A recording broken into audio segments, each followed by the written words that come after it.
Good evening students, आप सभी प्यारे साथियों का स्वागत है आपके अपने चैनल साइंस फैक्टर क्लासेज में। दोस्तों, आज की इस क्लास के माध्यम से हम क्लास 10 साइंस का चैप्टर नंबर 5 और चैप्टर नंबर 5 है आपका लाइफ प्रोसेस यानी कि जैव प्रक्रम को विस्तार से आज की इस क्लास में हम पढ़ने वाले हैं। बहुत ही शानदार तरीके से आज की इस क्लास में हम इस चैप्टर को पढ़ेंगे। तो चलिए साथियों शुरू करते हैं। सबसे पहले हम बात करें कि जैव प्रक्रम होता क्या है, जैव प्रक्रम किसे कहेंगे। तो देखिए, जीवों के शरीर में होने वाले वो सभी प्रक्रम जो जीवों के शरीर में मेंटेनेंस का काम करते हैं, टूट फूट का काम करते हैं, उन सभी प्रक्रम को हम क्या कहेंगे, जैव प्रक्रम कहेंगे। चलिए इसको विस्तार से समझते हैं। मान लीजिए आपको कहीं पे चोट लगती है, तो हम ये देखते हैं कि 2-4 दिन में, 5 दिन में, 10 दिन में आपकी वो चोट क्या होती है, ठीक हो जाती है। जब कहीं पे भी आपको इंजरी होती है तो 5-10 दिन में वो क्या होती है, सही हो जाती है। इसके अलावा हम बात करें कि हमारा जो शरीर होता है उसमें बहुत सारे फंक्शंस होते हैं, कार्य होते हैं, जैसे कि श्वसन है, इसके अलावा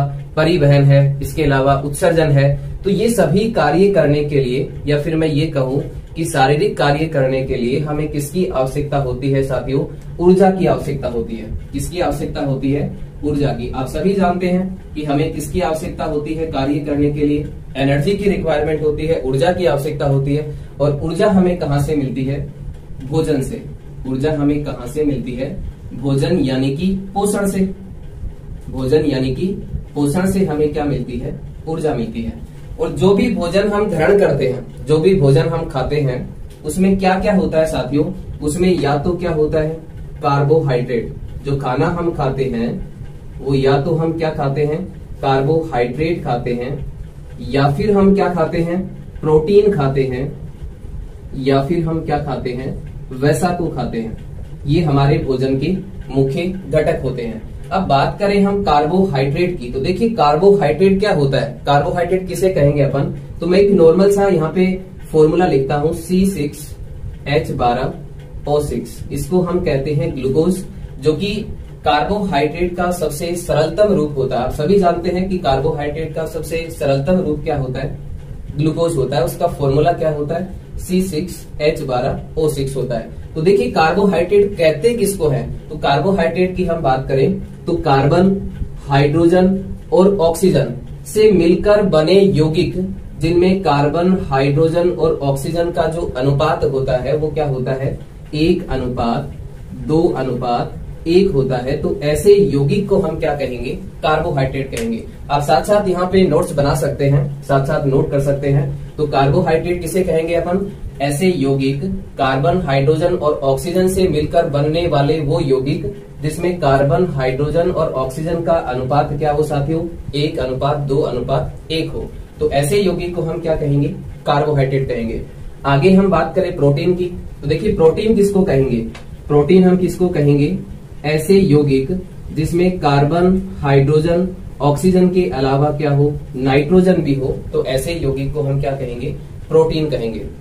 इसीलिए प्रोटीन को हम क्या कहते हैं, नाइट्रोजनीस सब्सटेंस कहते हैं, यानी कि नाइट्रोजनी पदार्थ कहते हैं। प्रोटीन को हम क्या कहते हैं, नाइट्रोजनी पदार्थ। आपने सुना होगा ये नाम, नाइट्रोजनी पदार्थ किसको कहा जाता है, नाइट्रोजनी पदार्थ किसको कहा जाता है, प्रोटीन को कहा जाता है, क्योंकि इसमें कार्बन, हाइड्रोजन, ऑक्सीजन के अलावा क्या होता है, नाइट्रोजन होता है।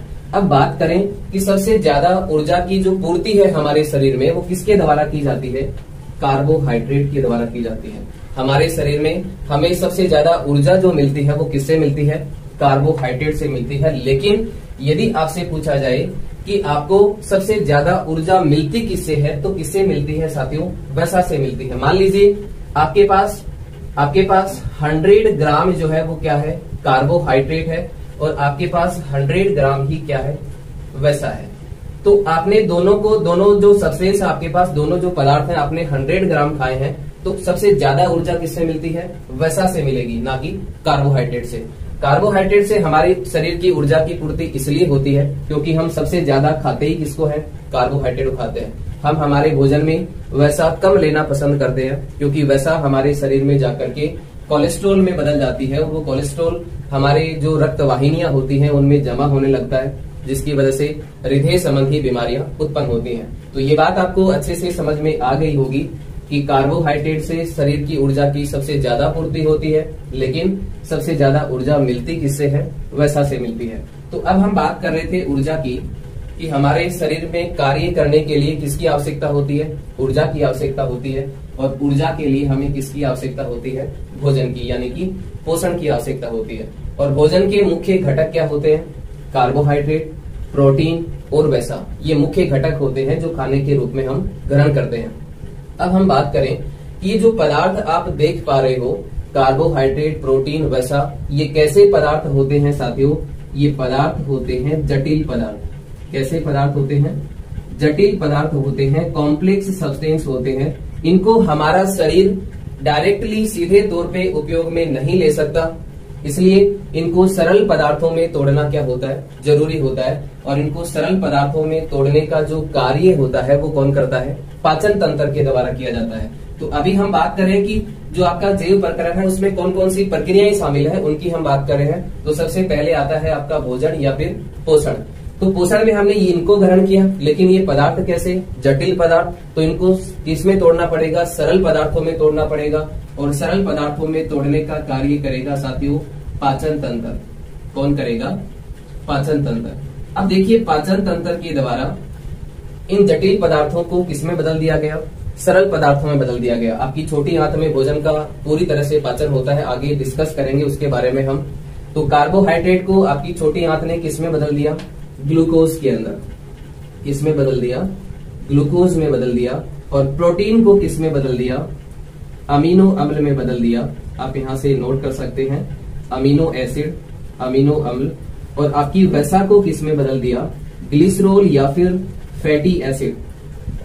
ग्लिसरॉल या फिर वैसी अम्ल में आपकी छोटी आंत ने इन तीनों पदार्थों को चेंज कर दिया, यानी कि बदल दिया, सिंपलर सब्सटेंस में, सरल पदार्थों में तोड़ दिया। किसने, छोटी आंत ने। किसके द्वारा, पाचन के द्वारा।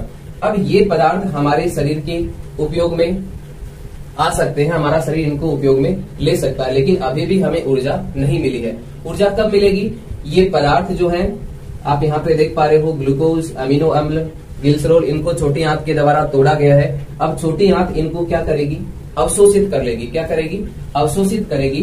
और अवशोषित करके किसमें मिलाएगी, रक्त में मिला देगी। और रक्त के द्वारा ये सभी पदार्थ, ये सभी पोषक तत्व कहाँ पे जाएंगे, हमारी प्रत्येक कोशिका के पास जाएंगे। लेकिन अभी भी आपको ऊर्जा नहीं मिली है। ऊर्जा कब मिलेगी, जब ये ग्लूकोज किससे क्रिया करेगा, ऑक्सीजन से क्रिया करेगा। जब इस ग्लूकोज का ऑक्सीकरण होगा तभी आपको क्या मिलेगी, ऊर्जा मिलेगी। तो इसका ऑक्सीकरण कैसे होगा, हम ये जानते हैं कि श्वसन के द्वारा हम कौन सी गैस ग्रहण करते हैं, ऑक्सीजन। कौन सी गैस ग्रहण करते हैं, ऑक्सीजन। तो तीसरा जो पॉइंट हम यहाँ पे पढ़ने वाले हैं वो पढ़ेंगे आपका श्वसन तंत्र। क्योंकि ऑक्सीजन को अंदर लेना, कार्बन डाइऑक्साइड को बाहर निकालना, ये किस तंत्र के द्वारा होता है, श्वसन तंत्र के द्वारा होता है। तो यहाँ पे ये पदार्थ छोटी आंत के द्वारा अवशोषित कर लिए गए, इनको रक्त में मिला दिया गया। कहाँ पे पहुंचाया गया, रक्त के द्वारा कोशिका के पास पहुंचाया गया। अब परिवहन तंत्र के द्वारा, यानी कि आपके रक्त के द्वारा, परिसंचरण बोले या फिर परिवहन तंत्र, परिसंचरण तंत्र के द्वारा ऑक्सीजन जो है, यानी कि रक्त के माध्यम से ऑक्सीजन प्रत्येक कोशिका में जाएगी। और प्रत्येक कोशिका में जब ऑक्सीजन जाएगी तो आपका जो कोशिका द्रव्य होता है कोशिका के अंदर, उसमें ग्लूकोज का ब्रेकडाउन होगा। ग्लूकोज किसमें टूट जाएगा, carbon dioxide plus H2O plus ATP के रूप में क्या निकलेगी, ऊर्जा निकलेगी। तो ये बात आप यहां से समझ गए होंगे कि ग्लूकोज का यहाँ पे क्या होता है, ऑक्सीकरण होता है। कहाँ पे, माइटोकॉन्ड्रिया में होता है। सबसे पहले ग्लूकोज जो है वो किसमें टूटता है, पाइरुवेट में टूटता है। कहाँ पे, कोशिका द्रव्य के अंदर। और उसके बाद पाइरुवेट किसमें टूटता है, कार्बन डाइऑक्साइड, जल और ATP के रूप में क्या होती है, ऊर्जा बाहर निकलती है। लेकिन ये प्रोसेस कहाँ पे होती है, माइटोकॉन्ड्रिया में होती है। तो इस प्रकार से ग्लूकोज से हमें क्या मिली, ऊर्जा मिली। तो ये सभी प्रोसेस हमने देखी, ये सभी प्रक्रियाएं हमने देखी। इन प्रक्रियाओं के होने के बाद कुछ वेस्ट सब्सटेंस, कुछ अपशिष्ट पदार्थ भी आपके शरीर में बनते हैं। और उन अपशिष्ट पदार्थों को शरीर से बाहर निकालना जरूरी होता है, क्योंकि वो अपशिष्ट पदार्थ हमारे लिए क्या होते हैं, विषैले होते हैं, जहरीले होते हैं। और उनको बाहर निकालने का जो कार्य है साथियों, वो किसका होता है, उत्सर्जन तंत्र का होता है। किसका होता है, उत्सर्जन तंत्र का। तो 5 नंबर पे हम किसको पढ़ने वाले हैं, एक्सक्रीटरी सिस्टम, यानी कि उत्सर्जन तंत्र। तो लाइफ प्रोसेस यानी कि जैव प्रक्रम में कौन कौन सी प्रक्रियाएं शामिल हैं, पोषण, उसके बाद पाचन, उसके बाद श्वसन, उसके बाद परिसंचरण, उसके बाद उत्सर्जन तंत्र। इन सभी को हम इस चैप्टर में पढ़ने वाले हैं। तो एक बार दोबारा से मैं इसको रिपीट कर देता हूँ। ऊर्जा के लिए हमें किसकी आवश्यकता होती है? भोजन की। भोजन के मुख्य घटक ये होते हैं, लेकिन ये जटिल पदार्थ होते हैं, इनको हमारा शरीर उपयोग में नहीं ले सकता सीधे तौर पर, इसलिए पाचन तंत्र के द्वारा इनको सरल पदार्थों में क्या कर दिया गया? तोड़ दिया गया। अब ये सरल पदार्थ आपकी छोटी आंत के द्वारा अवशोषित कर लिए जाते हैं, इनको रक्त में मिला दिया जाता है। परिसंचरण तंत्र के माध्यम से इनको प्रत्येक कोशिका के पास पहुंचाया जाता है, लेकिन अभी भी ऊर्जा नहीं मिली है। ऊर्जा कब मिलेगी?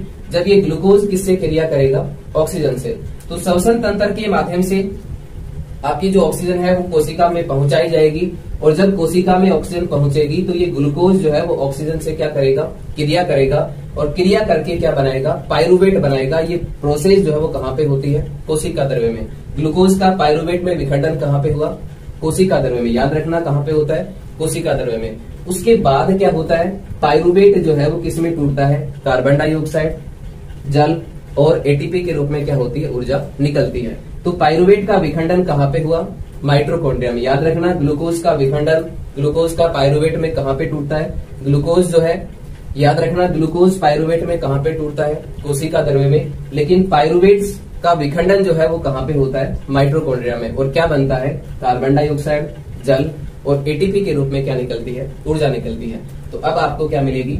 ऊर्जा मिलेगी। लेकिन इन सभी प्रक्रियाओं के बाद आपके शरीर में कुछ अपशिष्ट पदार्थ भी बनते हैं, और उन अपशिष्ट पदार्थों को बाहर निकालना जरूरी होता है, क्योंकि वो आपके लिए क्या होते हैं? जहरीले होते हैं। और ये कार्य किसके द्वारा होता है साथियों?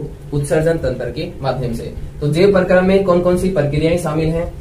पोषण, उसके बाद पाचन, उसके बाद श्वसन तंत्र, उसके बाद परिसंचरण तंत्र, और उसके बाद उत्सर्जन तंत्र। इन सभी प्रक्रियाओं को, इन सभी के बारे में इस टॉपिक में हम एक एक करके सबके बारे में पढ़ेंगे।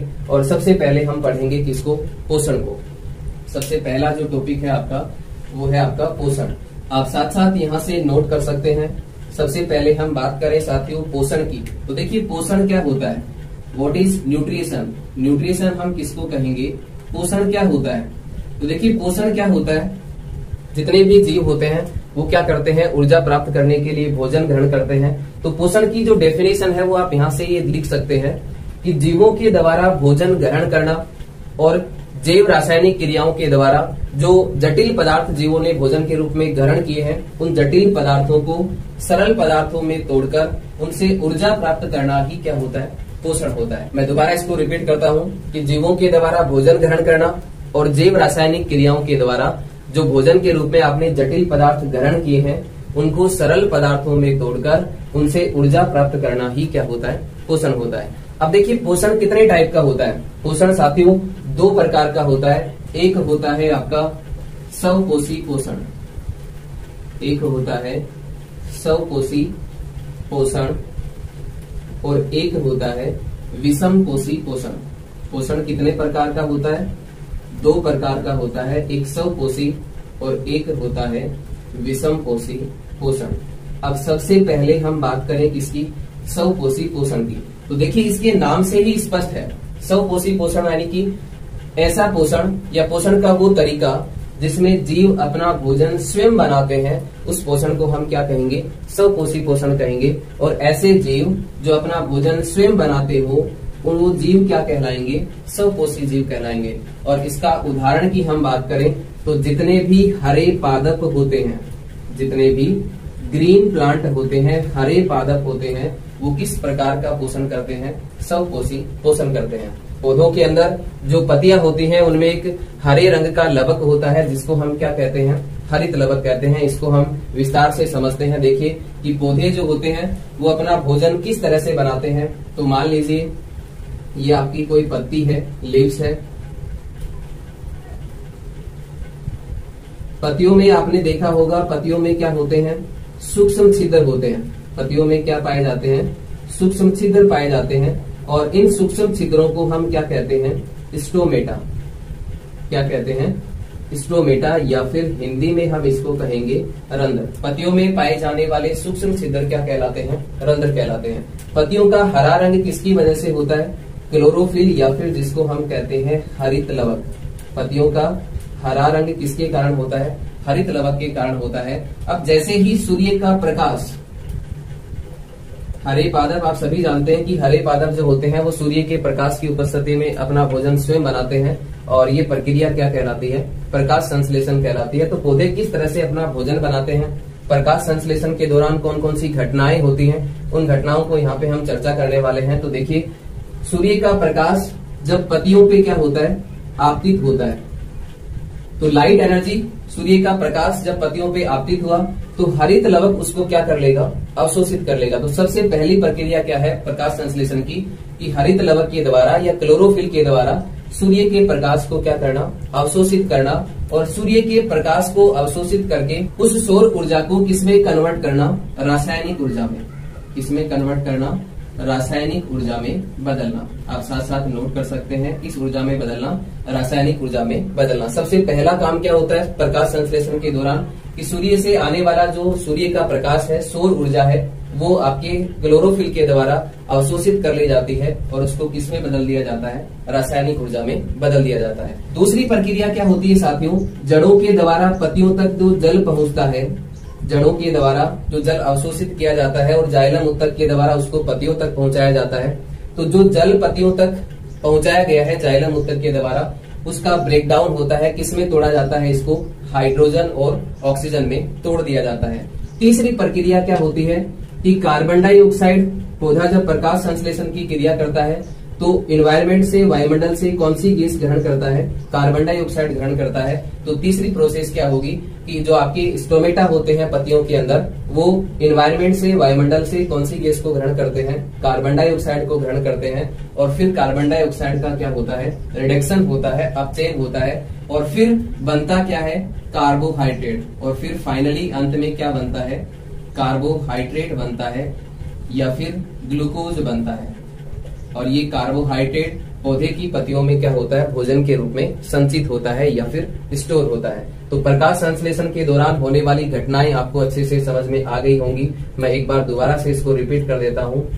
सूर्य से आने वाला प्रकाश जब पत्तियों पे आपतित होता है तो सबसे पहला कार्य क्या होगा? हरित लवक, पत्तियों में क्या होता है? हरित लवक होता है। और ये हरित लवक सौर ऊर्जा को अवशोषित करके उसको किसमें बदल देता है? रासायनिक ऊर्जा में बदल देता है। उसके बाद क्या होगा? कि पौधे ने जड़ों के द्वारा जो जल अवशोषित किया है उसको जाइलम उत्तक के द्वारा पत्तियों तक पहुंचाया जाएगा। और फिर इस जल का क्या होगा? ब्रेकडाउन होगा। किसमें? हाइड्रोजन और ऑक्सीजन में। उसके बाद क्या होगा? जो कार्बन डाइऑक्साइड रंध्र के द्वारा पत्तियों ने अवशोषित की है वायुमंडल से, उस कार्बन डाइऑक्साइड का अपचयन होगा। किसमें? कार्बोहाइड्रेट या फिर ग्लूकोज में। और अंत में ये कार्बोहाइड्रेट या फिर ग्लूकोज पौधे की पत्तियों में स्टोर होता है या फिर संचित होता है भोजन के रूप में। और फिर यहाँ से इसको पौधे के विभिन्न भागों में क्या कर दिया जाता है? पहुंचा दिया जाता है। किसके माध्यम से? फ्लोएम उत्तक के माध्यम से। तो ये बात आपको यहाँ से समझ में आ गई होगी। इसके अलावा हम बात करें कि जब पौधे को कार्बन डाइऑक्साइड की रिक्वायरमेंट नहीं होती है, आवश्यकता नहीं होती है, तो ये क्या करता है? अपने स्टोमेटा या फिर रंध्र को बंद कर देता है। तो याद रखना दोस्तों, स्टोमेटा का बंद होना या फिर खुलना किस पे डिपेंड करता है? द्वार कोशिकाओं पे निर्भर करता है। किस पे निर्भर करता है? द्वार कोशिकाओं पे निर्भर करता है। आप साथ साथ नोट कर सकते हैं, किस पे निर्भर करता है? स्टोमेटा या फिर रंध्र का खुलना या फिर बंद होना किस पे निर्भर करेगा? द्वार कोशिकाओं पे निर्भर करता है। आगे हम बात करें किसकी? विषम पोषी पोषण की। तो देखिए, विषम पोषी पोषण किसको कहेंगे? विषम पोषी पोषण हम किसको कहेंगे? पोषण का वो तरीका जिसमें जीव अपना भोजन स्वयं नहीं बनाते हैं, वो किसी दूसरे जीव पे निर्भर करते हैं अपने भोजन के लिए। वो पोषण का तरीका जो है वो क्या कहलाता है? विषम पोषी पोषण कहलाता है। यानी कि पोषण का वो तरीका जिसमें जीव अपना भोजन स्वयं नहीं बनाते हैं, किसी दूसरे जीव पे क्या करते हैं? निर्भर करते हैं। उसे हम क्या कहेंगे? विषम पोषी पोषण कहेंगे। और विषम पोषी पोषण जो है वो कितने प्रकार का होता है? 3 प्रकार का होता है। तीनों को हम विस्तार से पढ़ेंगे। पहला आप यहाँ से नोट करें, परजीवी पोषण। पहला जो है वो कौन सा है? परजीवी पोषण। दूसरा नोट करें साथियों, मर्तजीवी पोषण। दूसरा है आपका मर्तजीवी पोषण। और तीसरा है आपका प्राणी सम पोषण। तीसरा जो पोषण का तरीका है वो कौन सा है? प्राणी सम पोषण। तो सबसे पहले हम बात करें किसकी? परजीवी पोषण की। तो नाम से ही स्पष्ट है कि पोषण का वो तरीका जिसमें जीव अपना भोजन स्वयं नहीं बनाते हैं, किसी दूसरे जीवों पे निर्भर करते हैं अपने भोजन के लिए, वो पोषण का कौन सा तरीका होता है? परजीवी पोषण होता है। जैसे कि अमरबेल है, अमरबेल में कौन सा पोषण पाया जाता है? परजीवी पोषण। इसके अलावा हम बात करें मर्तजीवी पोषण की, तो देखिए नाम से ही स्पष्ट है, मर्तजीवी पोषण यानी कि पोषण का वो तरीका जिसमें जीव अपना भोजन मरे हुए या फिर सड़े गले पदार्थों से बनाते हैं, उसको हम क्या कहेंगे? मर्तजीवी पोषण कहेंगे। जैसे कि जितने भी अपघटक होते हैं, जितने भी अपघटक होते हैं उनमें कौन सा पोषण पाया जाता है? मर्तजीवी पोषण पाया जाता है। आगे हम बात करें प्राणी संपोषण की, तो देखिए प्राणी संपोषण क्या होता है? पोषण का वो तरीका जिसमें जीवों के शरीर के अंदर जटिल पदार्थों को सरल पदार्थों में तोड़कर उनसे ऊर्जा प्राप्त की जाती है, वो पोषण का तरीका कौन सा होता है? प्राणी संपोषण होता है। और प्राणी संपोषण जो है वो किसमें पाया जाता है? जितने भी एनिमल्स हैं, इसके अलावा मानव, इसके अलावा एक कोशिकीय जीव की हम बात करें तो अमीबा, और इसके अलावा आप नोट करें पैरामीशियम, पैरामीशियम। इनमें जो पोषण होता है वो कौन सा होता है साथियों? प्राणी संपोषण होता है। कौन सा पोषण होता है? प्राणी संपोषण। और सबसे पहले हम पढ़ेंगे अमीबा में पोषण, और अमीबा में पोषण किस तरह से होता है इसके बारे में हम आगे डिस्कस करने वाले हैं। तो आप यहाँ से नोट करें अमीबा में पोषण। नेक्स्ट जो टॉपिक है आपका वो कौन सा है? अमीबा के अंदर पोषण। देखिए बात करें हम अमीबा की, तो आप सभी जानते हैं कि अमीबा कैसा जीव होता है? एक यूनिसेलुलर ऑर्गेनिज्म होता है, एक कोशिकीय जीव होता है। अमीबा कैसा जीव है? एक कोशिकीय जीव है, और इसके शरीर की जो आकृति होती है वो कभी भी निश्चित नहीं होती है। अमीबा की आकृति कैसी होती है? देखिए आप यहाँ से डायग्राम बना सकते हैं। अमीबा की आकृति कुछ ऐसी होती है। अमीबा एक कोशिकीय जीव होता है, और इसकी जो आकृति है वो क्या होती है? अनिश्चित होती है। कैसी होती है? अनिश्चित होती है। इसकी जो बॉडी सरफेस है, इसकी जो शरीर की सतह है, इसके जो शरीर की सतह है, इस पे अंगुली के समान क्या पाए जाते हैं? यहाँ पे आप देख पा रहे हो, ये अंगुली के समान क्या है? परवर्ध है, जिनको हम क्या कहते हैं? कूटपाद कहते हैं, या फिर स्यूडोपोडिया कहते हैं। इनको क्या कहेंगे हम? कूटपाद कहते हैं। ये कूटपाद जो होते हैं वो इस अमीबा को चलने में या फिर भोजन को कैप्चर करने में, पकड़ने में इसकी क्या करते हैं? सहायता करते हैं। तो देखिए अमीबा एक कोशिकीय जीव होता है। इसकी जो शरीर की संरचना है वो अनिश्चित होती है। इसके शरीर पर अंगुली के समान क्या होते हैं? परवर्ध होते हैं, जिनको क्या कहा जाता है साथियों? कूटपाद कहा जाता है। और ये जो कूटपाद हैं, ये इसको चलने में, इसके अलावा भोजन को पकड़ने में इस अमीबा की क्या करते हैं? सहायता करते हैं। और इन्हीं की वजह से इसकी जो आकृति है वो क्या होती है? अनिश्चित होती है। अब जहां पे भी इसको भोजन दिखेगा, ये अपने कूटपाद उस भोजन के चारों ओर क्या करेगा? फैला देगा। आप यहाँ पे देख पा रहे हैं, भोजन के चारों ओर कूटपाद क्या करेगा? फैला देगा, और भोजन को क्या करेगा? कैप्चर कर लेगा, पकड़ लेगा। ये यहाँ पे क्या है? भोजन है। तो यहाँ पे आप देख रहे हो, ये जो जगह है इसको क्या कहेंगे? जो खाली गैप आपको दिखाई दे रहा है इसको हम क्या कहेंगे? फूड वैक्यूल, यानी कि खाद्य रिक्तिका। क्या कहेंगे इसको? खाद्य रिक्तिका कहेंगे। तो यहाँ पे भोजन, यहाँ पे खाद्य रिक्तिका में आने के बाद ये भोजन जो है वो किधर गति करता है? इस अमीबा के कोशिका द्रव्य की ओर क्या करता है? गति करता है। और कोशिका द्रव्य में जाने के बाद इस भोजन का यहाँ पे क्या होता है? पाचन होता है। और पाचन होने के बाद आप सभी जानते हैं कि पाचन होने के बाद क्या बनेगा? अपशिष्ट बनेंगे, और वो अपशिष्ट इसके शरीर की सतह की ओर क्या करते हैं? गति करते हैं, और इसके शरीर की सतह से उनको क्या कर दिया जाता है? बॉडी से, शरीर से बाहर निकाल दिया जाता है। ये जो पूरी प्रक्रिया है, इस पूरी प्रक्रिया को हम क्या कहेंगे? एंडोसाइटोसिस। क्या कहते हैं? एंडोसाइटोसिस। यानी कि जिस प्रक्रिया के माध्यम से एक कोशिकीय जीव अपना भोजन बनाते हैं वो प्रक्रिया क्या कहलाती है? एंडोसाइटोसिस कहलाती है। तो अमीबा अपना भोजन किस प्रक्रिया के माध्यम से बनाता है? एंडोसाइटोसिस के माध्यम से बनाता है। ये आप यहाँ से नोट कर सकते हैं। मानव में पाचन, मानव में भोजन का जो पाचन है वो किस तरह से होता है? तो चलिए साथियों शुरू करते हैं। देखिए मानव जो होता है, मनुष्य के अंदर पाचन के लिए मुंह से लेकर के, मुख से लेकर के गुदा तक एक लंबी नाल होती है, और उस नाल को कहते हैं साथियों आहार नाल। आप साथ साथ नोट कर सकते हैं, उस नाल को क्या कहा जाता है? आहार नाल या फिर एलिमेंट्री कैनाल। इसकी लंबाई की हम बात करें तो इसकी लंबाई क्या होती है साथियों? 8 से 10 मीटर लंबी होती है। कितनी लंबी होती है? 8 से 10 मीटर लंबी होती है आपकी आहार नाल। एक स्वस्थ व्यक्ति के अंदर आहार नाल की जो लंबाई होती है वो क्या होती है 8 से 10 मीटर होती है। अब इसको स्टडी करने के लिए हम इसको अलग अलग पार्ट्स में डिवाइड करके हम इसकी स्टडी करेंगे। इसके अलग अलग भाग होते हैं, आप यहाँ पे डायग्राम से समझ सकते हैं। इसका जो आगे का भाग होता है वो क्या कहलाता है, बकल कैविटी या फिर मुख गुहा। आहर नाल का सबसे आगे का जो भाग है साथियों वो क्या कहलाता है, मुख गुहा कहलाता है। इसके बाद इसके मुख गुहा के आगे वाला जो भाग होता है उसको हम क्या कहेंगे, ग्रसनी। क्या कहेंगे साथियों, ग्रसनी। और ग्रसनी के आगे वाला जो भाग होता है उसको हम कहेंगे ग्रासनाल या फिर ग्रसिका, ग्रासनाल या फिर ग्रसिका। और ग्रसिका आगे जाकर के किससे जुड़ी होती है, आमाशय से जुड़ी होती है। तो ग्रासनाल के आगे का जो भाग होता है वो क्या होता है, आमाशय या फिर स्टोमक। आमाशय के आगे का जो भाग है वो क्या कहलाता है, छोटी आंत। आमाशय के आगे का जो भाग है वो क्या कहलाता है, छोटी आंत। और छोटी आंत के आगे का जो भाग है वो क्या कहलाता है, बड़ी आंत। छोटी आंत के आगे का जो भाग है वो क्या कहलाएगा, बड़ी आंत कहलाएगा। और इसके आगे का जो भाग है साथियों वो क्या कहलाएगा, रेक्टम यानी कि मलाशय। और मलाशय के आगे वाला जो भाग होता है वो क्या होता है, गुदा। तो ये एलिमेंट्री कैनाल के आपकी आहर नाल के अलग अलग क्या होते हैं, पार्ट होते हैं, भाग होते हैं। और एक एक करके इसको हम यहाँ पे पढ़ने वाले हैं। तो देखिए आहर नाल का सबसे आगे का भाग क्या होता है, बकल कैविटी यानी कि मुख गुहा। उसके आगे का भाग ग्रसनी, उसके आगे का भाग ग्रासनाल, उसके आगे का भाग आमाशय, उसके आगे का भाग छोटी आंत, और फिर यहाँ पे आप देख पा रहे हो आपकी बड़ी आंत। और बड़ी आंत के आगे का भाग क्या होता है, मलाशय होता है। और मलाशय के आगे का भाग क्या होता है, गुदा होता है। तो सबसे पहले हम बात करें साथियों मुख गुहा की। तो मानव में, मनुष्य के अंदर पाचन की जो क्रिया है वो कहाँ से शुरू होती है, मुख से शुरू होती है, यानी कि बकल कैविटी से शुरू होती है।